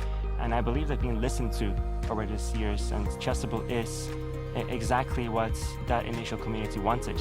And it's part of our product process to actually keep listening to them going forward into the next years. Chessable is definitely a product that was built by players for players. I think we have stuck to that vision, and it continues to be exactly the same. What has changed is we now have a lot more great people in chess helping us realize this. You know, when I started, it was John and I, there was 2 of us, and then at some point we had 3 or 4 people. We had a small community around it. But now there is really an incredible amount of people that I never imagined all pulling in the same direction. So the future is bright. It really excites me what we can achieve together. And I just look forward to it. It's been absolutely incredible to see the reception by some of the top grandmasters in the world, like Grandmaster Anish Giri and... Welcome back, everyone. everyone. Yeah, we are back indeed. We are back indeed. Sorry to cut you off there. And we are back for the final round of this event. This is the final round. And this is going to be so exciting because the winner is not yet decided. It's going to be epic. And before we move on with the games, a huge shout out to MPL, because without them, this tournament would not have taken place. I mean, they've done great things for Indian chess recently, and every national tournament, everything you see is sponsored by MPL. So thanks a lot to MPL, and you can definitely check out the Great Indian Gaming League conducted by MPL, which has a total value of 2,000 crores in winnings. That's going to take place from March 24 to May 29th. And you can check out the link, and it's going to be a great event you can follow. And talking about great events, the final round has started. Shri, are you excited about this? And what game shall we go to? I'm totally excited for the final round, Sahil, and I think the games to watch out for Arjun against Adivan. The final round, Arjun starts with knight of 3 and c4, the English opening. It's going to go into some kind of a Maroczy bind. And the other game between Raunak against Aryan Chopra, which has started with a Carrom defense. A Carrom defense where Raunak feels quite at home. And I have a feeling that Raunak starts as a huge favorite here. Aryan demoralized by his blunder against Gukesh in the previous game. Raunak absolutely motivated, and when he's motivated to this point, he's absolutely on fire. So I think Raunak is going to win this one and give Arjun a run for his championship. Indeed, and this is where we have an important choice. For example, Arjun is the clear favorite. He's unlikely to give up his lead here. But as to make a very exciting event, if he were to by chance lose this game, then the stakes will be so high. Raunak, this is not an OTB event, so he cannot really peek over Arjun's shoulder and check out what is he doing in his game. But he must be anxious what's really happening in Arjun's game, and both these games are really crucial, and even others, because the qualification for top 8 is still up for grabs. As we saw, 2 spots are still there for people to just take and go away and play the next tournament. So who do you think, Shri, is going to take that opportunity? Again, I would say Arjun is a big favorite, but let's see, let's watch out. And it's also interesting how the final always turns out to be between Arjun and Adivan so far. We had the knockout format last year, the Indian qualifiers for the Champion Chess Tour, and Arjun and Adivan played in the final. And now in hugely different circumstances, Arjun at the top of the table, Adivan at number 14, but still the final is between them. And it reminds me of this candidates tournament when also identical positions in Arjun Adivan and Narayanan.S.L Narayanan, where Indian just played knight b3, not an optimal move, aiming for c5. I guess Indian just kind of wants to get done with the tournament.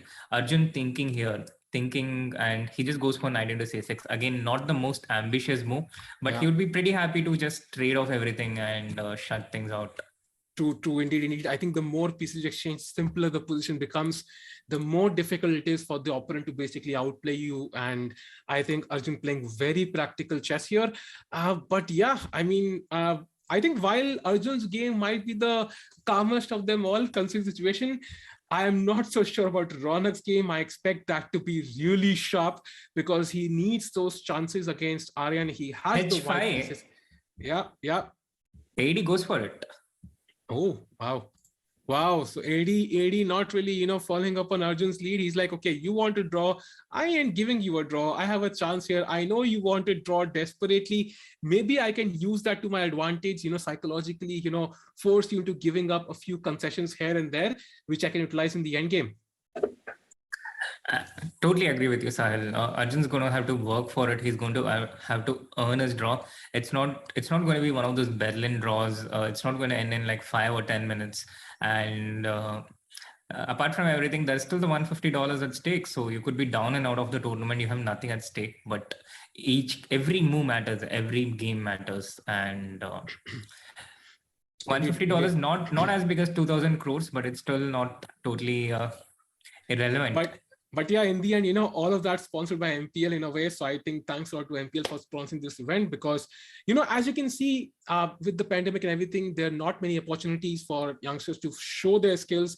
They have been practicing for so long. And this is one of those rare occasions where they have a great chance, great competition.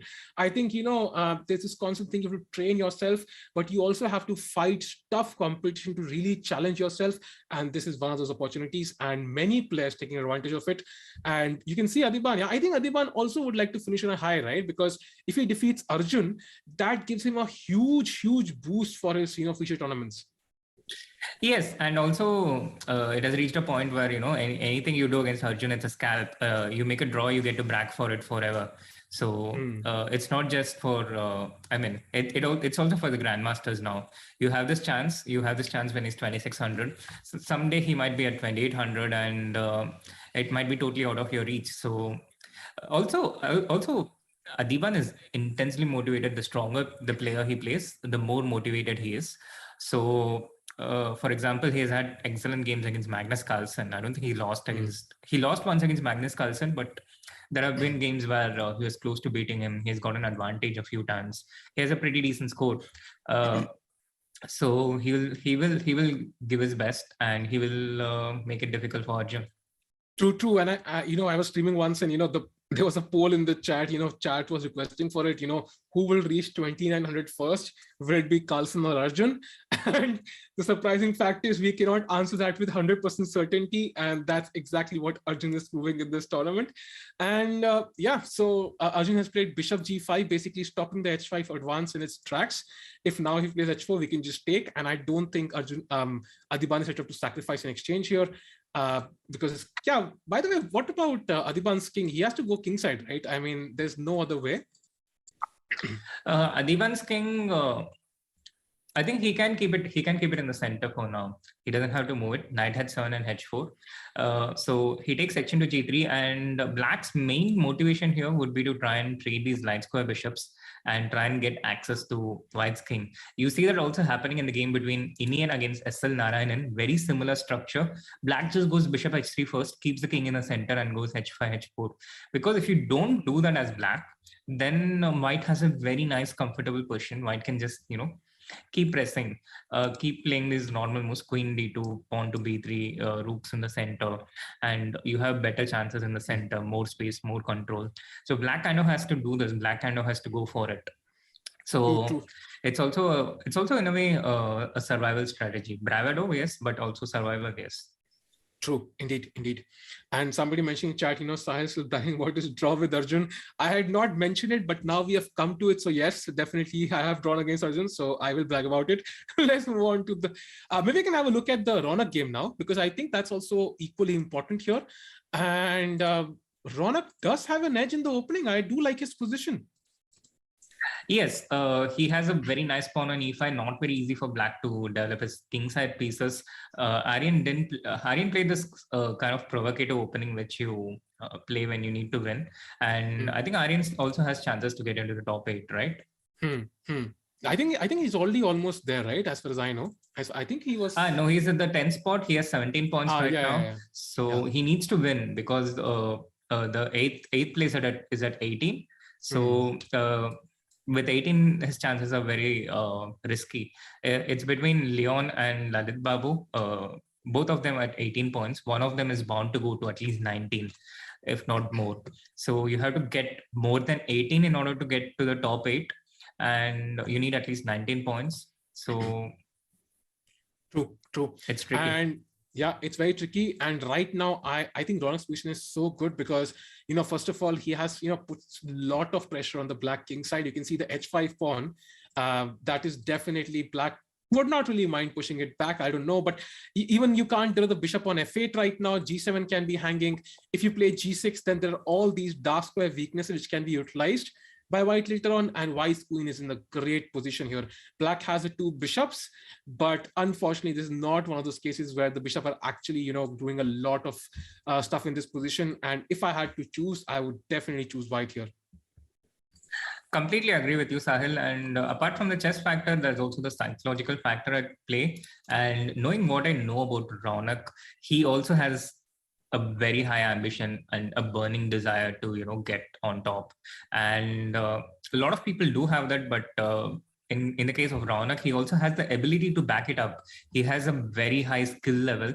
He works insanely hard on chess all the time. So he has rook h6 is a nice move. Yeah. Rook h6 is a very nice move that solves a lot of black's problems. I love this move. Yeah, so maybe bishop c3 was not the best, allowing rook h6 immediately, right? Maybe white should have held off with the bishop on d2. Yeah, I think the bishop was better placed on d2, and I think Ronak also acknowledges it. You see some slight gestures with his lips. Rook h6. Not a great expert at reading body language, but I basically see some change in the position, some change in the body language, and correlated. For sure. I think we've all seen gestures with the lips, and now we can maybe move to the next game. Maybe I can go to the game of, I think, because qualification is also up for grabs. So let's go to the game of Abhijit against Karthikeyan, because that position is also very interesting. And you can see yes. Yeah, because there's a pawn on h6, so there's always mating threats in the air. And yeah, what do you think, Sri? I think Abhijit is doing it, Sahil. Incredible comeback by Abhijit. He was also down and out, one of the senior players, and had a very bad first 2 days. But what an amazing comeback by him. He's won the last 2 rounds, and if he wins this, he will make a hat-trick and gives himself excellent chances to be in the top 8, catching up with Karthikeyan and Murli. True. And as of now, white seems to be better because, there are certain weaknesses. The knight on e8 is not really the best piece on the planet. It does kind of control the rook a bit, but other than that, it doesn't have a great job disconnecting the rooks. And later on, if the bishop sits on f6 in any sort of endgame, that will be a very tragic scenario. The king will be forever stuck there on g8 with back rank issues. But yeah, I mean, black has potential. It's not like he's completely lost or something, but yeah, definitely Abhijit slightly better for sure. Yeah, Abhijit slightly, I think more than slightly. Maybe I'm overstating things, but also it's just the feeling you get, Abhijit on a roll, Karthikeyan having a loss, and the momentum and the flow matters a lot in a format like this, Sahil. But while I'm talking about that, I can't help but notice that Gukesh somehow doesn't have a piece in this position, but Setu's king is left totally vulnerable. Wow. Okay, that's a very interesting position with double pawns on h6 and h5, which is super rare, I would say. I have almost never seen these pawns like this, because usually you capture towards the center, so you never really see this, right?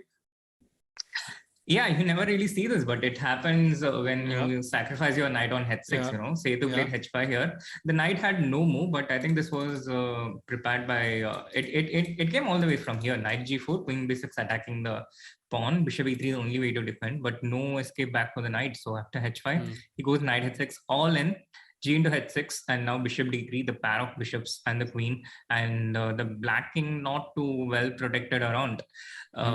Sahil, this is one of the reasons why I love watching Gukesh. He brings in so much freshness into his games.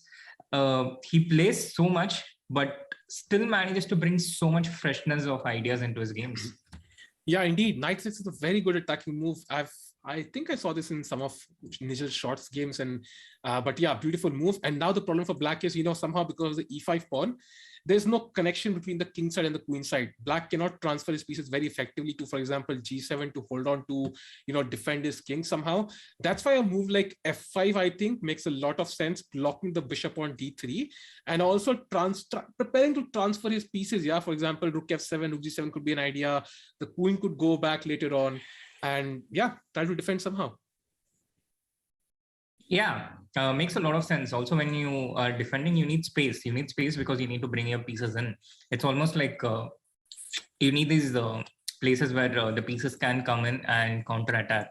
With f5, you have to watch out for queen in h5, queen g6 check, and queen in h6. And then it's a question of whether White has enough to bring another piece into the game with something like f4, rook f3, rook h3, or he has to settle for a draw. But that's a pretty cozy situation to be in. Yeah, you are dictating terms, and here it feels very risky. No, rook f4, rook f3, rook h3. Yeah, for sure.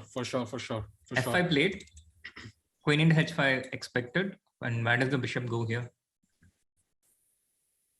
Queen d8. I missed queen d8. Okay. Important to bring in pieces. Yeah. He went back, yeah? No, it hasn't happened yet, but okay. Yeah, I think this has to be the way. You have to bring your pieces back with the tempo. True. And talking about, by the way, the H file did open up in Arjun against Adhiban, but then Adhiban simply castled, so we have a more of a normal position now.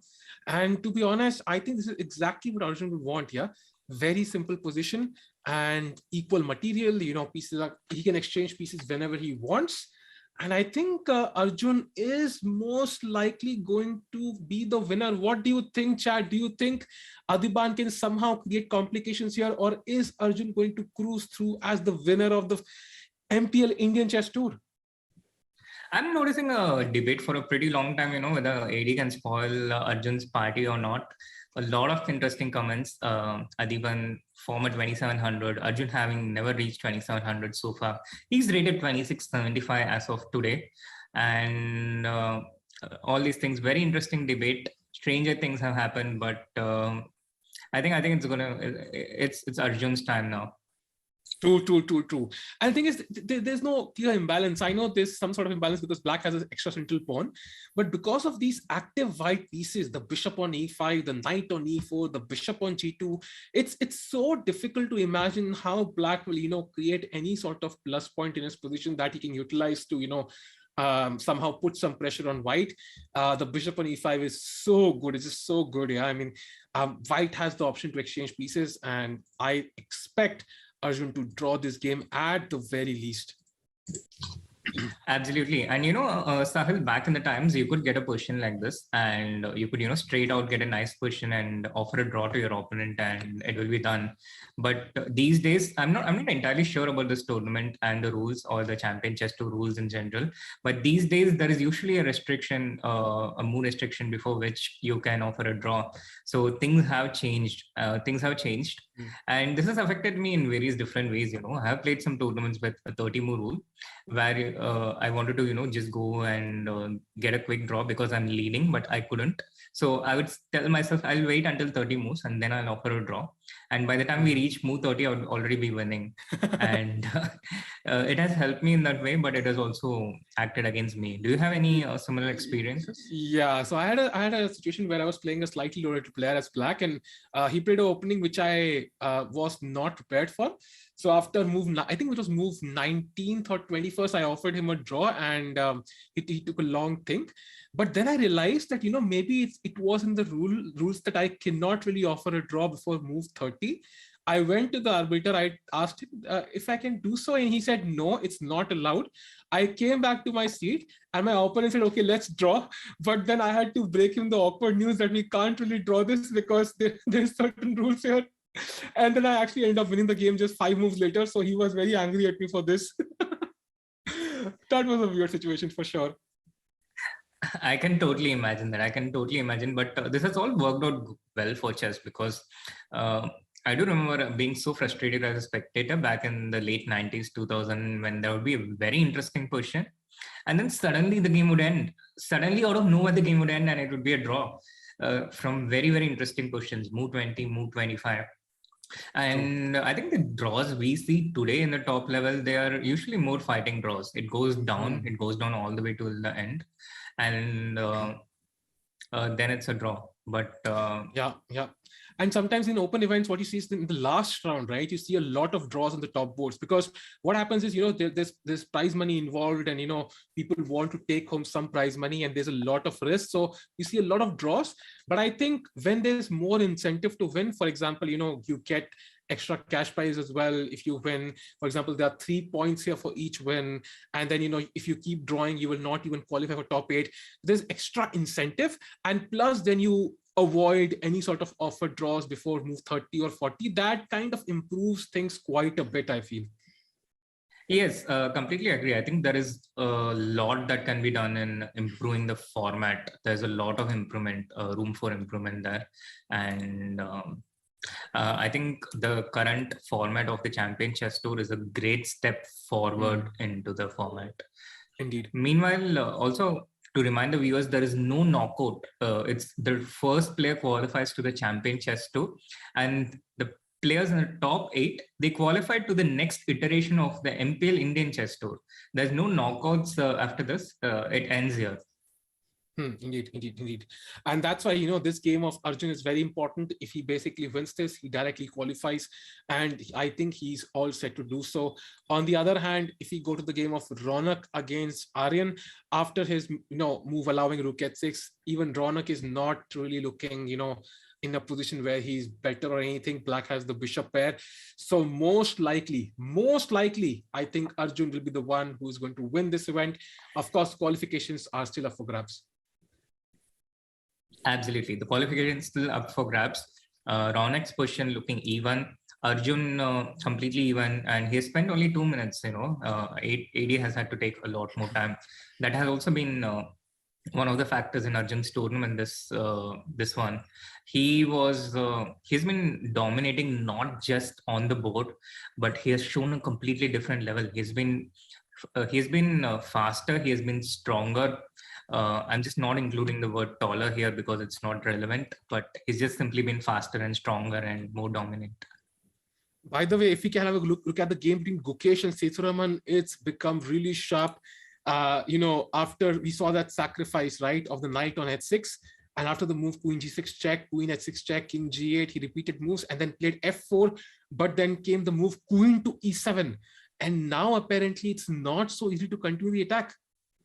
Yeah, it's hard for white to find a way to keep the queens on, because queen h6 check, there is always queen h7, and if white tries something like rook f3, then black has rook g8 and queen h7, and maybe this doesn't work though. Rook h3 and g3 exists, so maybe rook f3 is still a move, and black has to black has something here which I'm not seeing. Yeah, because if you play queen h7, I can take and play rook h3, I win the bishop back, so that's not really possible. Apart from it, I think all we need is somehow to bring one more piece to the defense. That's what we have to figure out.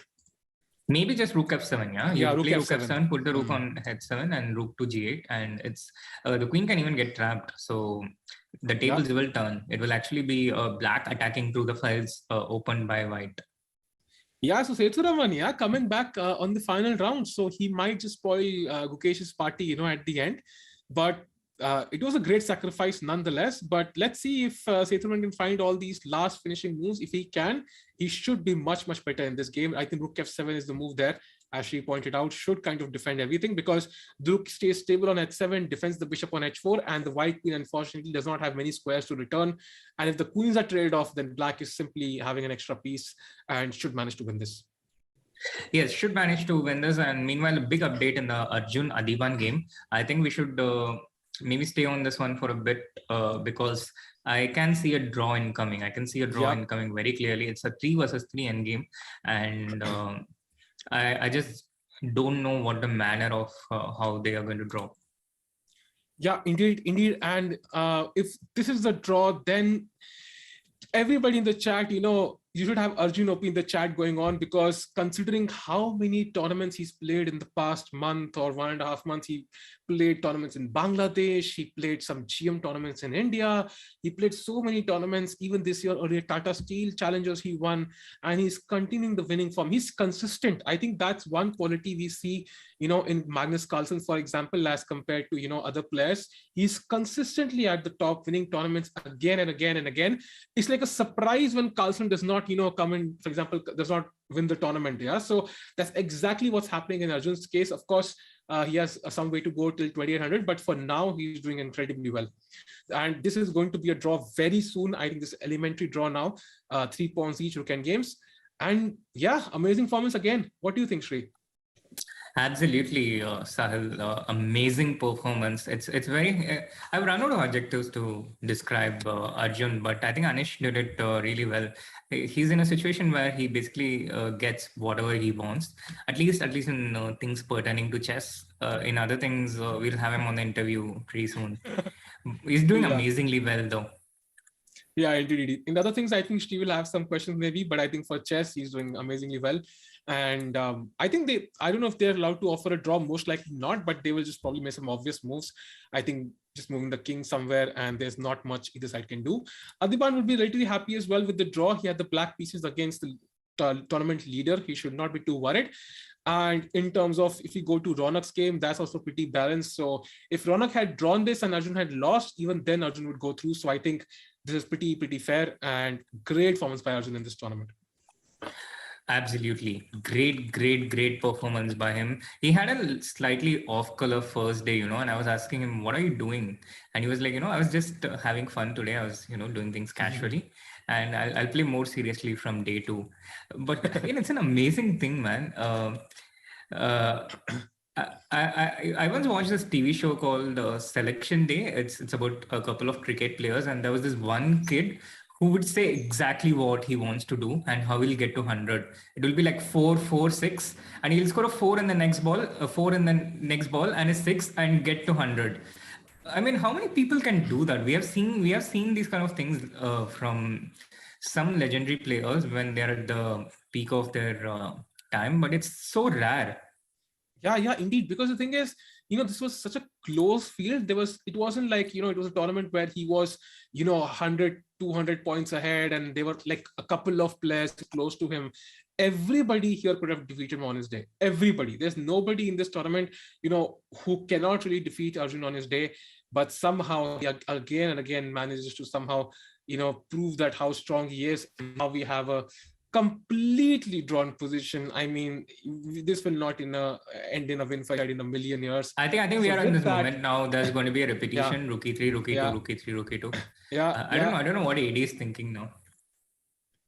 He's going to draw, of course. I think he will be satisfied for sure. Looking at his face, what exactly is he thinking? Rook c2, rook e2. What is he calculating here? Maybe his mouse is not working. That would be the only solution there.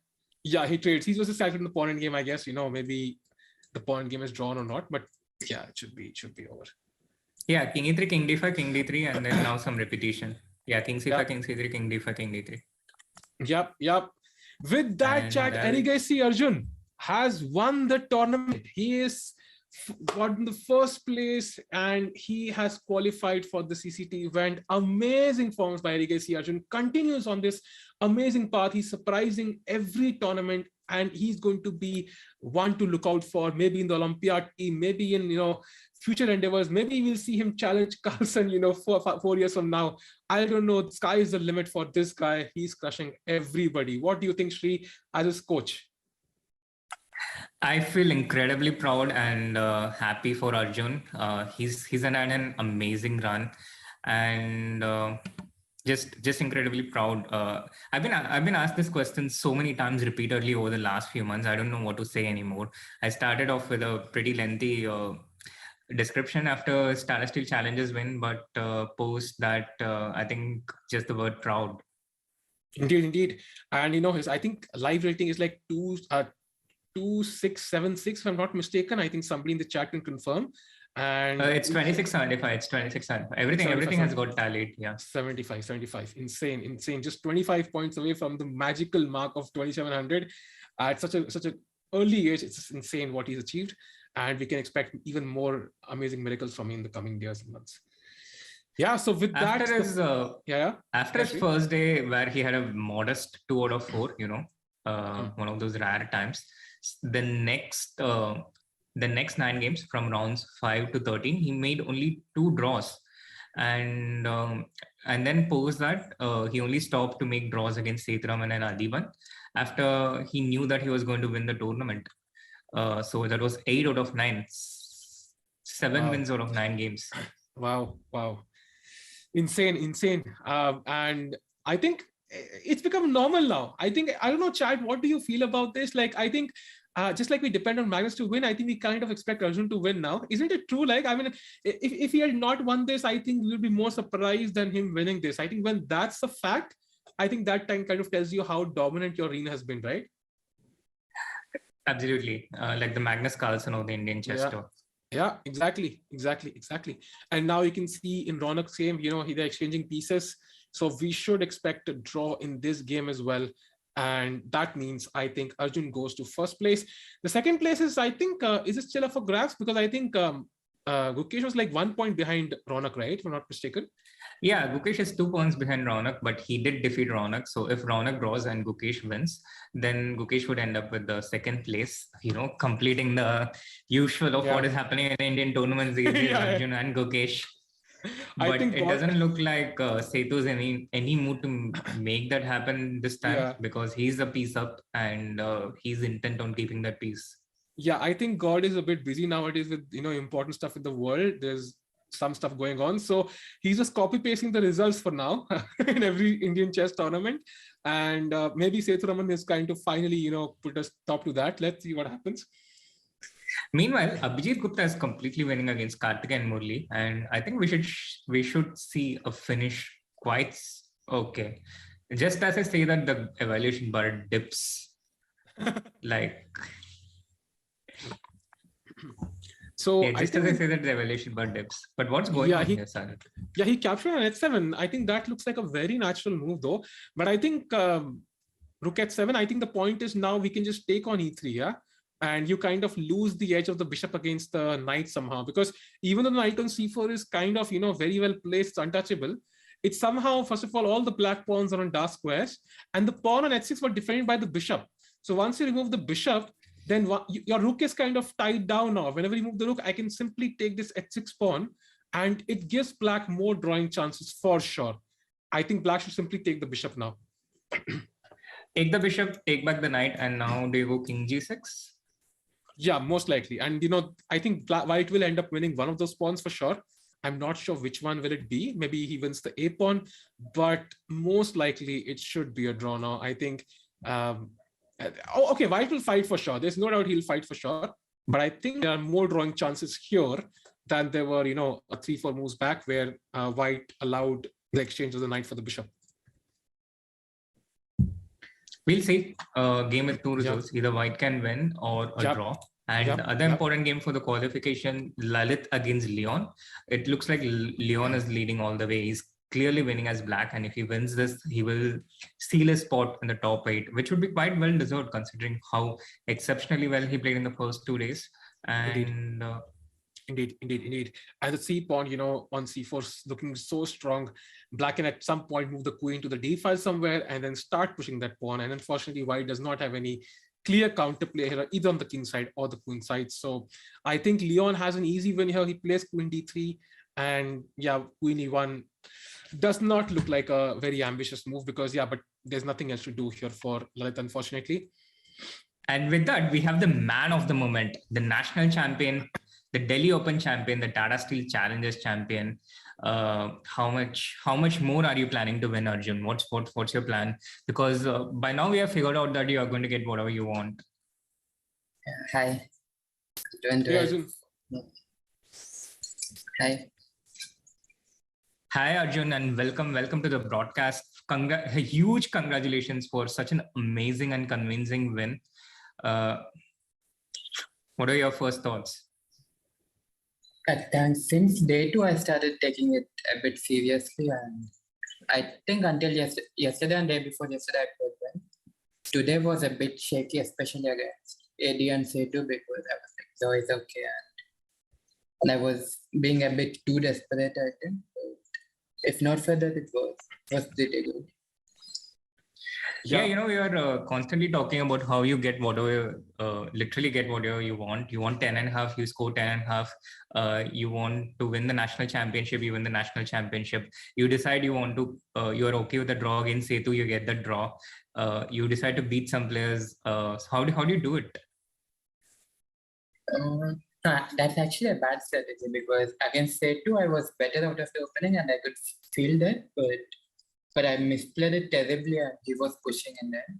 Okay, in the end, I managed to make a draw because of this 96 trick. If not for H4, I think it was a bit shaky for me. But even with 8, I should have played more ambitiously in the opening with D4 instead of G3. Exactly what Sahil was pointing out, exactly what he was pointing out. Yeah, congrats Arjun for the amazing performance. Yeah, so how do you feel, like winning tournament after the other? Like, how many hours you train? Like, what's your secret? Like, one thing that has really helped you in the past, I would say 1 year to, reach the absolute top, in terms of Indian chess. You can say Srinath as well as the answer, but I leave it up to you. What's your one top secret? There's nothing particular as such. Things just started going my way. And earlier I was unfortunate in some ways, and maybe that's the thing. I don't know. Okay. And was your draw against Sahil the turning point in your life? Was it the moment you decided you have to really take? I'm sure he does not remember it. I think it was. I don't remember it. Okay. Yeah, that's awesome. Yeah, so finally I can flaunt it because Arjun has agreed to this. Chat, you can follow this. So Arjun has agreed to having a draw against me. So now I'm going to clip this and chip this. Awesome. And any WhatsApp chats we're going to have, in the coming days, where we'll know, that this was the score you had aimed for and you achieved that score with Sri? I got the exact score, but it didn't go as per the plan. I was intending like +2, +2, +2, and +1, but it turned out to be 0, +3, +3, and +1. But you achieved it, you achieved it. So yeah, the part doesn't matter, you got there. So Sri, so how proud do you feel in this moment? Yeah, constantly seeing Arjun at the top. I think we have to ask you this again, because I think your role must be one of the most important factors in Arjun's growth. So as a coach, how does this make you feel personally? I feel incredibly proud, but maybe this should be a segment for different broadcast, This is Arjun's moment, and I think we should keep the spotlight on him. True. Amazing, yeah. Very well played, Arjun. I think your games are fascinating. There was never a shred of doubt. I think that, you're going to win this tournament. And yeah, keep inspiring us. I think we're going to analyze your games for, I think, people, next generations will keep analyzing your games, learning from them. So you're inspiring, there are hundreds of thousands of people to take up the game. So amazing games, man, amazing games. Thank you. Amazing. Sri, any last questions? I got distracted by the Abhimanyu Puranik Surya game, to be honest. Sorry about that. But yeah, it looks. And talking about Surya, coming into the Surya's game, Arjun, just wanted to ask you about your important win against Abhimanyu Puranik, where you won with a rook and bishop against rook in the 12th round. I think that kind of cleared the field for you. Until then, yeah, Abhimanyu was on your neck. So could you tell us a bit about that? Earlier, I think I was completely winning. I could give the k5 check and play the k5, but I just forgot that I can play the k5 after the k5 check. So around the point when I played king f4. Which move? When I played, here, right here. So the k5 check and the k5 just wins the c5 pawn. But I forgot I can come back to a5. So I just played king f4, and after the rook d4, I realized that I have the k5 idea. So I gave a check and played king e3 with the idea of playing the k5. But he did take bishop c4, and at first I thought I should be having some good mating nets here, but probably there's not much. And I thought at the least I can enter the bishop versus the end game, where I can have some food. And that is what happened. And yeah, the training in bike paid off. What was that training in like? Well, you were right there. You, me, and Surya were looking at them, the Bishop versus Silken games. And that did, Exactly. You know, I'm not asking the question for me to know, but for the audience. yeah, So- that did help a lot. All right. Any final questions for you, sir? No, I think I just want to say that your games have been impressive and keep continuing, man. I wish you good luck. And I think Sri, of course, you'll be on a call with Sri, I think, tonight. There'll be plans for partying maybe, but awesome performance, man. And looking forward to see you in the main CCT event as well as future events. Thank you. Thank you for joining us. Thank you so much, Arjun, and congratulations. Congratulations. Yeah. Thank you. Arjun being very down to earth, remembering my game against him, even though he's facing guys like Carlson now. So amazing. And yeah, so with that, he wins the event. We all remember our roots, Sahil, the place where we came from. This was literally the root, I guess. Yeah, maybe. By the way, Ronak has taken a draw. Ronak's game has ended in a draw. Opposite color bishops once more. We have seen so many draws in opposite color bishop endgames, and that basically means I think Gukesh's game is turning out to be important for the second place. But as of now, Sethravan pushing. Yeah, Sethravan pushing, but it's not totally clear. Yeah, Gukesh fighting on, but I just don't see how White can win from here. It looks like he can get some kind of a repetition. Keep moving the rook and attacking Black's pieces, but I don't understand how he can get more from here. Yeah, very unlikely, because somehow White doesn't have enough pieces even to kind of, put any sort of pressure on Black, and Black's pieces are very solid defending each other. The rook defends the bishop defends the knight, the queen defends the rook. So there are no clear weaknesses to attack even. You can maybe get some checks, rook g3, but still it doesn't feel like it's going to be enough. Black can just move the queen somewhere back. Maybe to f7 even. He goes to e8, avoiding any checks in the back rank. And if the rooks are traded off, then you'll reach an endgame. And at best, what White can achieve is probably a draw. Yeah, White seems to be fighting for a draw. I think he'll go bishop b5, take the knight on c6, and take the a7 pawn and try to hold on to this. But a draw is also not going to excite Gukesh, and that would.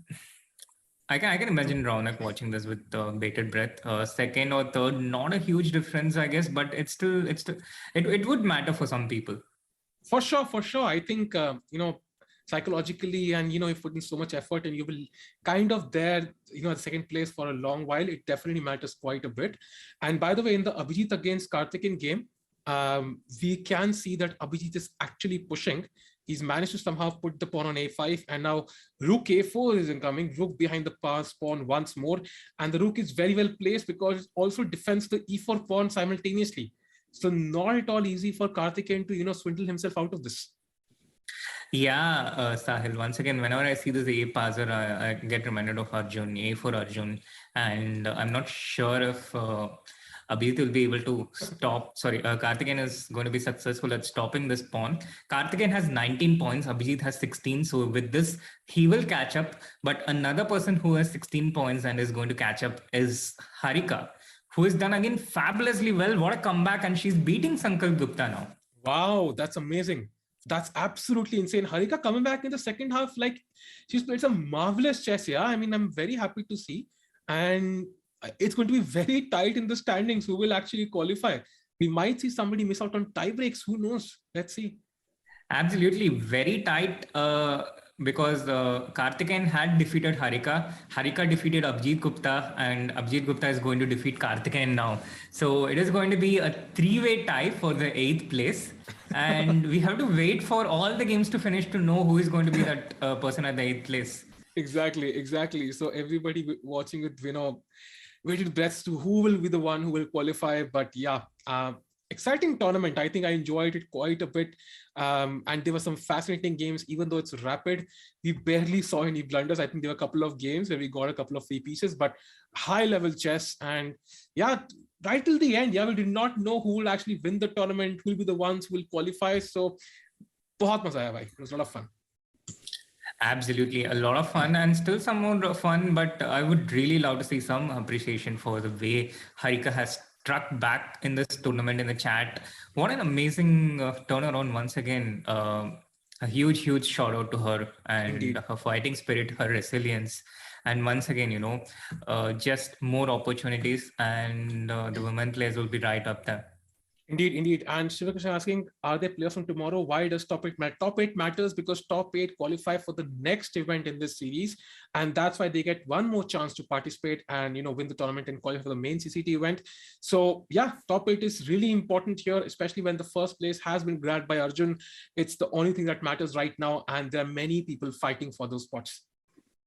Incredible show of confidence. And with this win, Harika will end up with a 50% score, 4 wins. And 4 wins, 4 losses, and the rest draws. And I think the king is going to get mated on e4. What a picturesque finish. Yeah, and we've heard about the rolling checkmate. I heard a lot about this during COB, but never did I imagine it will be in the center of the board.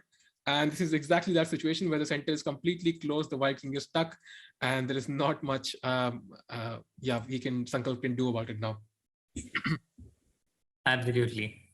So rook into a4 on the board, trying to avoid the mate, but Harika will just take this piece with rook h4, rook into a4, and it will be time for Sankalp to resign. So with that, Harika moves up to the number 8 spot for the moment until the Abhijit Gupta-Karthikeyan game comes about. Yep. Meanwhile, Leon is also completely winning in his game against Lalit. And he has won. He has won already. Oh, awesome. That is awesome. So we are going to have some very close standings, chat. And if we go to the game of Gukesh now this game does seem to be roughly balanced now because white has a pass pawn. Oh, sorry. Sahil, sorry to interrupt, but you could just see that feeling of relief etched in Harika's expression if you saw her after the game. Yeah. True. Harika has done it and moving on to the Gukesh Seturaman game. Indeed. And now I think this should end a draw because white has a far advanced pawn, and what he can basically do is just keep the pawn there and threaten things. And it's kind of difficult for Seturaman to somehow round up this pawn because knight is also pinned. The king is also kind of open, so there is no safe haven for the king to keep itself safe. And this game should end in a draw, and Gukesh should be happy. I mean, the game was not looking great for him at one point, but he somehow managed to confuse Seturaman, and now it's a draw. Yeah, it's the story of the a pawn everywhere. A pawn going all the way. The a pawn saving Gukesh here, and in the game of Abhijit Gupta, the a pawn is winning the game for Abhijit, potentially qualifying him into the top 8. Indeed. So going to the results that we have, first of all, Ronak has drawn against Aryan. That is, well, he would have loved to win, but I think considering Arjun drew, he would be satisfied. Then you have Arjun against Adiban ending up in a draw. Then you have Harika defeating Sankalp in a beautiful final position. Then you have Abhimanyu against Surya winning that game convincingly. Then you have Leon against Lalit, Leon winning with the black pieces as well. Then you have Indian against SL, they have drawn their games. And you have Abhijit against Karthikeyan. Abhijit is completely winning. And finally, Karthikeyan has resigned. So Abhijit also wins this game. And then finally, you have Gukesh against Seturaman, the only game going on right now, which is most likely to end in a draw. Most likely to end in a draw. So for once, it's not going to be Gukesh who finishes in the 2nd spot, but instead on the 3rd spot and sharing the 3rd spot with Surya. Indeed. The final standings will be very interesting. I'm just waiting for them, looking at, who has actually exactly qualified, waiting for the final game to finish. But this will also have an impact on the standings, Sahil. It will have an impact on who is going to finish in the top 8 because Karthik, it will also depend on performance against Karthikeyan, Abhijit Gupta and Harika. Because in such formats, the tiebreaker favors the person who has scored well against people who have scored points. It's after the direct encounter, it's the Koya system, which essentially means the points you score against people who have performed above a certain level, who have scored above a certain amount. And for Setu also, it would potentially matter because he wouldn't want to end up at the last place. Setu against Gukesh. He's at the last place right now, but a win, he will move to 13 points and avoid that. So something left in this game, apart from the top two as well. True, indeed. And now I think Queen A6 looks very logical, trying to stop the pawn. But then White could even go Queen B8, I think, with the idea that if Black captures, I capture back. So this again feels like a draw to me, and not many threats in the position because you always have to take care of the queening pawn. So I think this will end in a draw most likely. Queen B8. Yeah, I also think this will end in a draw. But how do you do it as Black now? Yeah, I think interesting. You can just have to. I'm going to hide on. Yeah, he captures immediately, and now White is actually a pawn up, but Black has the first move and he can start giving checks. So I think we should expect a draw very soon. Oh, he plays Queen D3. Also works, I think. Okay. Yeah, you essentially take this D4 pawn, I guess. Yeah. But what if I play Queen B4 now? Queen B4, I was thinking F4 if it's possible, because then you have many checks here, but I'm not very sure as I look at it. Yeah, it should be draw. Yeah, should be draw. I think there's no way to avoid checks anymore after F4. Yeah. Interesting. Yeah, feels like a draw. And yeah, indeed, a great result for Surya as well. Indeed. A great comeback. Oh, is there some kind of a power cut at Setu's place? Why is it so dark? I don't know. I can relate to that. That happens to me sometimes on stream, so I can relate to that. But his expression has not changed. That's the best part. He's fully focused and still close to the camera. So I think considering how much camera space he covers, it's barely visible if the light is there or not. So it's all fine because he's so close. Yeah. Yeah, I mean, there is a reputation that the Chessable authors are quite close to the viewers because it's an interactive course, interactive platform, and you can ask questions. But Setu, as a Chessable author, has taken it to the next level, is literally close to the audience. I can personally test. I have bought the Setu course. It's awesome, guys. You check it out. I can surely recommend that. And for now, as of now, in the position, however, the game should end a draw. And to be honest, like when you're playing such an endgame, the players are so focused, but I'm sure they've seen the draw already, right? They've already seen the draw for sure. Yeah, but also that could be a bit of an uncertainty, yeah, because it's not like this concrete repetition draws. Like White can play some King H2, White can generate things. You saw how things turned around in the Gukesh Adiban game. Yeah. Literally the last minute Gukesh turned things around. So 20 seconds each, Setu still 2 seconds. Gukesh was down to 2 seconds. How these kids play with fire with that clock, literally. I don't know. I think King E4 is trying to capture the D4 pawn now. Wow. The game goes on for now.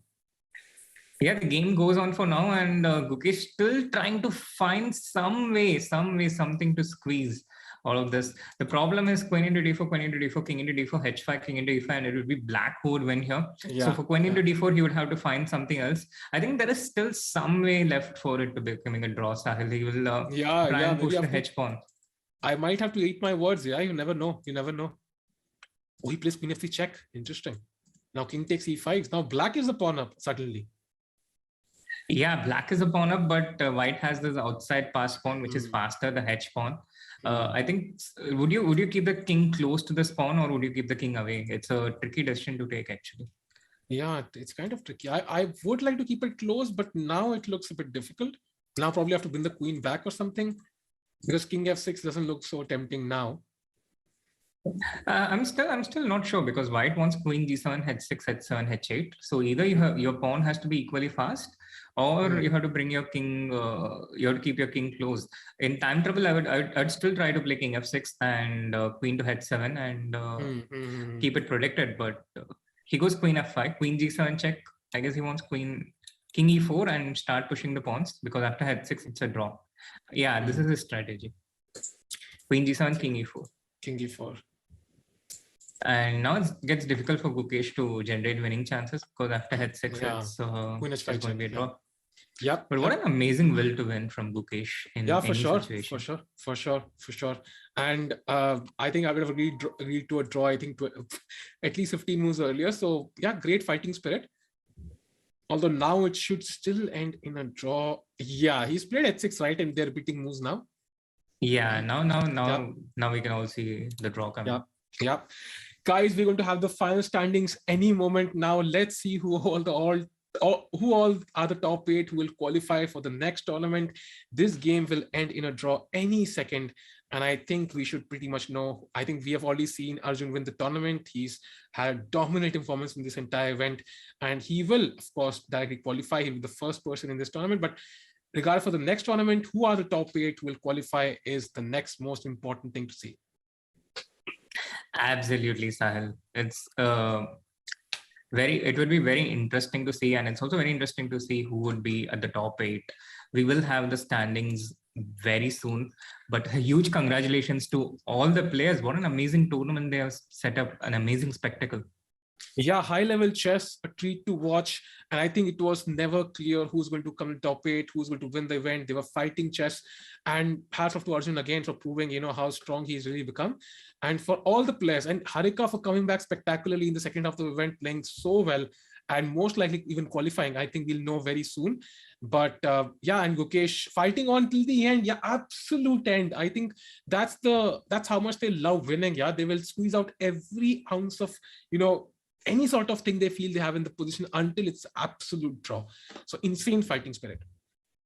Insane fighting spirit. And I think a huge shout out to all the players. They have all combined to set up this spectacle. And as we mentioned, it takes 2 to tango. They brought about fighting chess. They played amazing chess against very, very strong opposition. A rating average of 25.96. There were no weak opponents at all in this entire tournament. The lowest rated was Indian with 25.16, and that says so much about the tournament. A grandmaster rated about 2500, the lowest rated player, a young 18-year-old grandmaster. What a field, what a tournament. And a shout out to all the players who participated here. Indeed, and shout out to MPL as well, title sponsor. I mean, MPL has done such amazing things for chess recently. Every national tournament you play, it's being sponsored by MPL. They've sponsored this amazing event. There are 4 events in a row, followed by the knockouts. And, they are providing this platform to so many youngsters. You will see more and more come up in the next events. You will see many others get a chance, and, they'll be very well prepared. And so thanks again to MPL. You can definitely check out the link pinned in the chat. A lot of amazing games to play. They also have their amazing event, the Great Indian Gaming League that's running right now with 2,000 crores in winnings. I mean, that's the amount I think I cannot fathom right now. So go and check them out. And again, amazing event to follow, and great chess play by all players. So Arjun will qualify for the Champion Chess Tour iteration in May, which means he will miss out on the Sharjah Masters in May, a tournament which could have got him closer towards the 2700. We are talking about this, that he would have to gain one, but he would miss out on the other one. But yeah, that's how life By the way, is. Even Arjun can't get everything he wants. True. By the way, we have the final standings here in front of us. Shri, can you help us through the standings? As we can see, Karthik and Murli is the one who has qualified. Yes, Sahil, but I would still wait for confirmation from the arbiter, which will take a bit of time. Do watch out on the social media channels of the Chess24 and us. We'll be retweeting it. True. Yeah. But for now, I think we have Irrigation at the top. Then we have Ronak second place, and we saw Leon qualify as well. And again, amazing for Arjun. Day 2, he completely different level. I think he decided he had to win. So whatever the WhatsApp chat said, he followed. And I think, there was no doubt about who's going to win this event since day 2. I didn't completely agree with that. I had a few doubts. I think the one that really settled it was the game between Arjun against Abhimanyu. Yeah, true. That's true. Abhimanyu was on fire. He had won 6 games in a row. He seemed unstoppable, and he was winning with such convincing games. And then in the last 6, he lost 4 out of those 6 games. So that really tells you about the event. That really tells you about the topsy-turvy nature of the event. We had phases where people won several games in a row, and we had phases where they also lost several games in a row. Abhimanyu and Surya, for example, Leon, all of them being case in points. And there was this one guy who kept winning, and didn't lose anything at all. And he ended up winning the event, deservedly so. Yeah, for sure. Consistency is of utmost importance, and Arjun kind of proved it here. And with this, we are actually come to the end of the event. Shri, how are you feeling about this? 4 days into the event, Arjun winning and the games finally ending. How do you feel about it? It was a lovely event, Sahil, and a bit of a mixed feeling. Excited about how happy and excited about how well it all went. A bit sad that I'll be missing the action from tomorrow onwards. I would have to wait all the way for the next event. But mixed feelings, but quite happy and excited. Yeah, again, chat, there are more events to come. You will see more Indian chess players participate in these. And yeah, I can't look forward to the next event as well. It will be a lot of fun to follow. And do check out the link again, pinned in the chat. MPL, thanks again for sponsoring this event and for, having this event where, we've always waited for this. As she mentioned, there's not many opportunities for top players to fight out against each other. Sometimes they'll travel to Europe and to the US to battle it out against strong players. They get this chance sitting at home, and yeah, and a huge cash prize as well. So yeah. Absolutely. And a huge shout out and thanks to the chat as well for being such an amazing chat, staying through with us and cheering all the players through. We can't do it without you. Indeed. Thank you, everyone. I think with this, we've come to a close, Shri. Any final words? Just a huge thank you to everyone. Thank you to the players. Thanks to the sponsors, the chat. And of course, it's been such an amazing experience working with you, Sahil. Thank you so much. Yeah, I share the same feelings. Thanks a lot, Shri, for having me. And thanks a lot, Chess24 and MPL and all the players. And we'll see you next time. Till then, have a good night, take care, and keep smiling as always. Bye, chat. See you soon.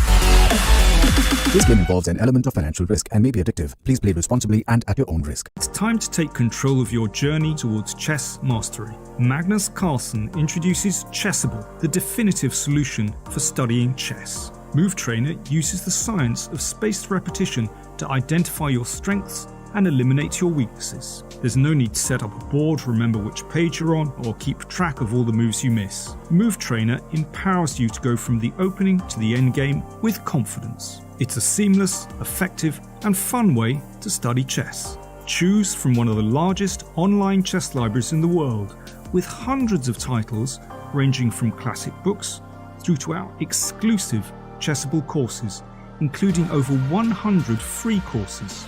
Get expert insights from International Master John Bartholomew, Grandmaster Sam Shankland, International Master Christoph Sulecki, Grandmaster Simon Williams, World Champion Magnus Carlsen, and hundreds of other instructors. Get started now and join our growing community of over 100,000 chess enthusiasts at chessable.com. Chessable, take control of your journey towards chess mastery.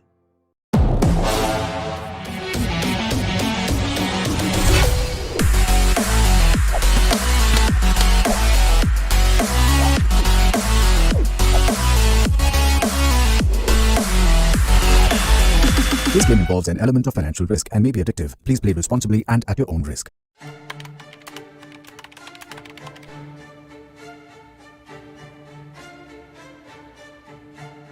Hi everyone, welcome to our new video series. My name is Jan Gustafsson and I'm thrilled to be reunited with fellow Magnus Carlsen's trainers, seconds, Peter Heine Nielsen, Magnus Carlsen's head coach, and Laurent Fressinet, Magnus Carlsen's French coach, are both here, and we will be going through the World Championship match 2021. Our experiences with it, the games, what we prepared, where we felt things went well, where we felt things didn't go well. Peter, we have different perspectives because we were in different locations. Very much. I'm looking forward to talking to you guys about it because you were in Thailand during all the match and I was in Dubai with Magnus and his non-chess team. So I see some kind of debriefing where we will discuss what was the mood in Dubai, what was happening in the technical department in Thailand, and we got to sort of basically compare notes and get the two kind of inside looks from the match. Very much so. And Laurent, we are actually in your private home. Thanks for having us. It's a big pleasure to welcome both of you, and I'm sure it will be interesting to talk to you guys about the match.